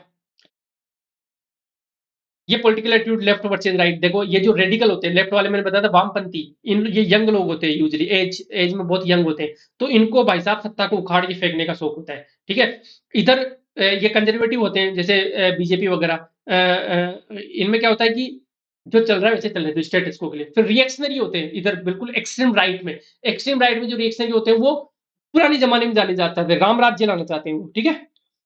देखो चेंज दोनों ही करना चाहते हैं। जो मिडल वाले कंजर्वेटिव ये चेंज नहीं चाहते कि जो चल रहा है वैसे चल रहा है। इससे राइट में जाओगे ये भी चेंज करना चाहते हैं, इससे लेफ्ट में जाओगे ये भी चेंज करना चाहते हैं, लेकिन ये चेंज करके नई चीजें लाना चाहते हैं, ठीक है। और ये चेंज करके पुरानी चीजें लाना चाहते हैं कि भाई राम राज्य आना चाहिए, है ना, हिंदू राष्ट्र की वो होना चाहिए क्योंकि पहले हिंदू राष्ट्र था। तो चेंज तो ये भी करना चाहते हैं आरएसएस वाले भी, और चेंज तो ये भी करना चाहते हैं वामपंथी भी, कम्युनिस्ट भी। लेकिन दोनों चेंज अलग तरीके से करना चाहते हैं। हमें बीच में कंजर्वेटिव होते हैं जो चेंज नहीं करते। ये जीएस का पार्ट है, पॉलिटिकल पार्ट है, मैं क्यों पढ़ा रहा हूँ यार ये, ठीक है। उसके अलावा ये लिखा होता है यार, ये सुब्बा राव वगैरह में लिखा हुआ था तो मैंने लिख दिया, बाकी एक क्वेश्चन आएगा नहीं आपके। कौन कौन से होते हैं, पेरोकियल पॉलिटिकल एटीट्यूड होता है, सब्जेक्टिव होता है, पार्टिसिपेटिव होता है, असर्टिव होता है, संकीर्णतावाद, व्यक्तिपरक सहभागितावाद, निश्चयात्मक। मुझे नहीं लगता ये क्वेश्चन पूछेगा, ठीक है। अब एक्सप्लेन करने से भी कोई फायदा नहीं है। संकीर्णतावाद वही यार कि जिसको पॉलिटिक्स से कुछ ज्यादा लेना देना नहीं है, वो पेरोकियल एटीट्यूड हो जाएगा कि यार मुझे मैं ये पछड़ों में नहीं पड़ता पॉलिटिक्स में, वो संकीर्णतावाद हो जाएगा। सब्जेक्टिव व्यक्तिपरक होता है कि वो काफी लिबरल टाइप से हो गया है ना। उसके अलावा पार्टिसिपेटिव, ये डेमोक्रेटिक वैल्यूज में डिपेंड करते हैं, वोटिंग के पक्ष में है ये। उसके अलावा रेफरेंडम के पक्ष में है, ये चाहते हैं कि बार बार इलेक्शन हो, इन चीजों के बारे में होते हैं। और निश्चय अब ये है, अब ये कोई मतलब वाली बात है नहीं, ठीक है। एक एडमिनिस्ट्रेटर का पॉलिटिकल एटीट्यूड कैसा होना चाहिए, ये इंपॉर्टेंट है भाई साहब बहुत। तो वो पॉलिटिकल न्यूट्रल होना चाहिए सबसे पहले तो। जैसे फॉर एग्जांपल नृपेंद्र मिश्रा नाम के एक आईएएस ऑफिसर थे भाई साहब। कल्याण सिंह थे यार, ये मुलायम सिंह यादव नहीं थे शायद। कल्याण सिंह की गवर्नमेंट के टाइम यूपी के जो चीफ मिनिस्टर तब भी वो सेक्रेटरी थे। मनमोहन सिंह जी की गवर्नमेंट आई तब वो जो telecom regulatory authority of India TRI, उसके सेक्रेटरी रहे। और अभी पीएम मोदी की गवर्नमेंट आई तब भी सेक्रेटरी रहे। एक आदमी समाजवादी पार्टी का चीफ है, कोई कांग्रेस का चीफ है, कोई बीजेपी का चीफ है, सबके चीफ के अंडर भी महत्वपूर्ण पोस्ट हैंडल करके रखा हुआ है। क्यों? क्योंकि वो पॉलिटिकली न्यूट्रल है, वो एफिशिएंट आदमी है, ठीक है। और पॉलिटिशियंस बहुत समझदार होते हैं, उनको पता है कि ये बंदा पॉलिटिकल न्यूट्रल है, इसको इस पर्टिकुलर काम की जिम्मेदारी सौंप दो, ये मस्त काम करेगा अपना, इफिशियंट आदमी है ये, वो देंगे। तो नृपेंद्र मिश्रा सर का आप एग्जाम्पल दे सकते हो। उसके अलावा कैसा पॉलिटिकल एटीट्यूड होना चाहिए, free from prejudice, biases, favouritism, nepotism and crony capitalism. एक आईएएस ऑफिसर को, एक एडमिनिस्ट्रेटर को, एक आरएस ऑफिसर को पूर्वाग्रह, पक्षपात, भाई भतीजावाद और सांठगांठ वाले पूंजीवाद, क्रोनिक कैपिटलिज्म से मुक्त होना चाहिए। ठीक है, जैसे अशोक केम का और टीएन शेषन हो गए। उसके अलावा भाई साहब आपका पब्लिक रिप्रेजेंटेटिव जो एमपी और एमपी उनसे अच्छी बननी चाहिए, सिंगम मत बनो। और कभी भी आरएस बनोगे ना, ध्यान रखना, आपकी स्ट्रेंथ है 3 पिलर, आपके जो लोग हैं 4 पिलर एक्चुअली, आपके ऑफिस के लोग, आपके सीनियर एंड जूनियर, वो आपके पक्ष में होने चाहिए। आपके जो लोग हैं, जिस एरिया को आप सर करो, जैसे आप एसडीएम बने तो आपके जो डिवीजन के लोग हैं वो आपको पसंद करने चाहिए। आपका जो उस पर्टिकुलर एरिया का जो एमपी है, एमएलए है, उसके साथ आपकी अच्छी बननी चाहिए। और वहां का जो मीडिया है उसके साथ आपकी अच्छी बननी चाहिए। इन चारों के साथ आपका जो एटीट्यूड है वो पॉजिटिव होना चाहिए, ठीक है। तब जाके आप अच्छे एडमिनिस्ट्रेटर बन पाओगे। Implementation of government policies in letter and respective of political party in power, ठीक है। तो ये क्या है भाई, आप पॉलिटिकली न्यूट्रल हो तो आपको फर्क नहीं पड़ता कि पार्टी कौन है पावर में, बीजेपी है, कांग्रेस है, समाजवादी है, आप है, अपने हनुमान बेनीवाल जी की क्या है, आरएलपी है, कोई सी भी पार्टी, आपको फर्क नहीं पड़ता, आप वहां पे पॉलिसीज का इंप्लीमेंटेशन करने बैठे हो, आप वो कर रहे हो, ठीक है। ये हो गया खत्म भाई साहब पॉलिटिकल एटीट्यूड। एक टॉपिक अपना पूरा खत्म हो गया। कितना टाइम हो गया? 1 घंटा 20 मिनट। पसीना हो रहा है यार, अब गर्मी शुरू हो गई ना।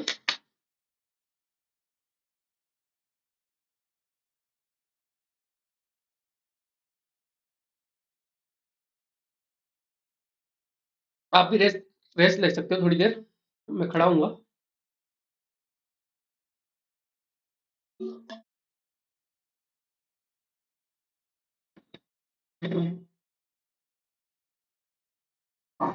अभी मुझे किसी ने गिफ्ट दिया था ये। ऐसे अच्छे अच्छे लोग हैं प्यार करने वाले, थैंक यू। 2 मिनट में आया, आप भी रेस्ट करो ना।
लो बैटरी देते थे चार्ज।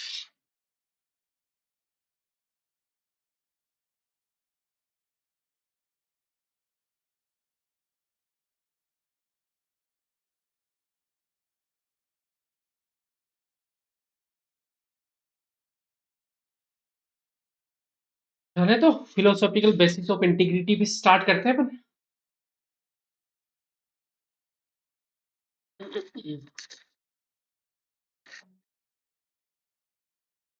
हाँ जी, तो सबसे पहले तो हम जानेंगे फिलोसॉफिकल बेसिस से पहले कि इंटीग्रिटी होती क्या है भाई।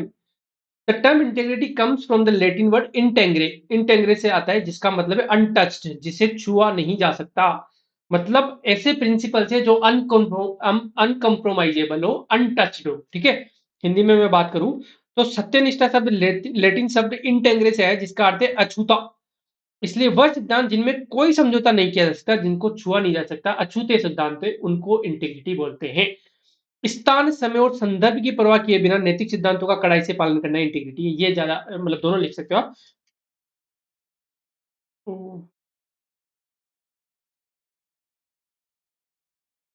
लाइट चली गई है।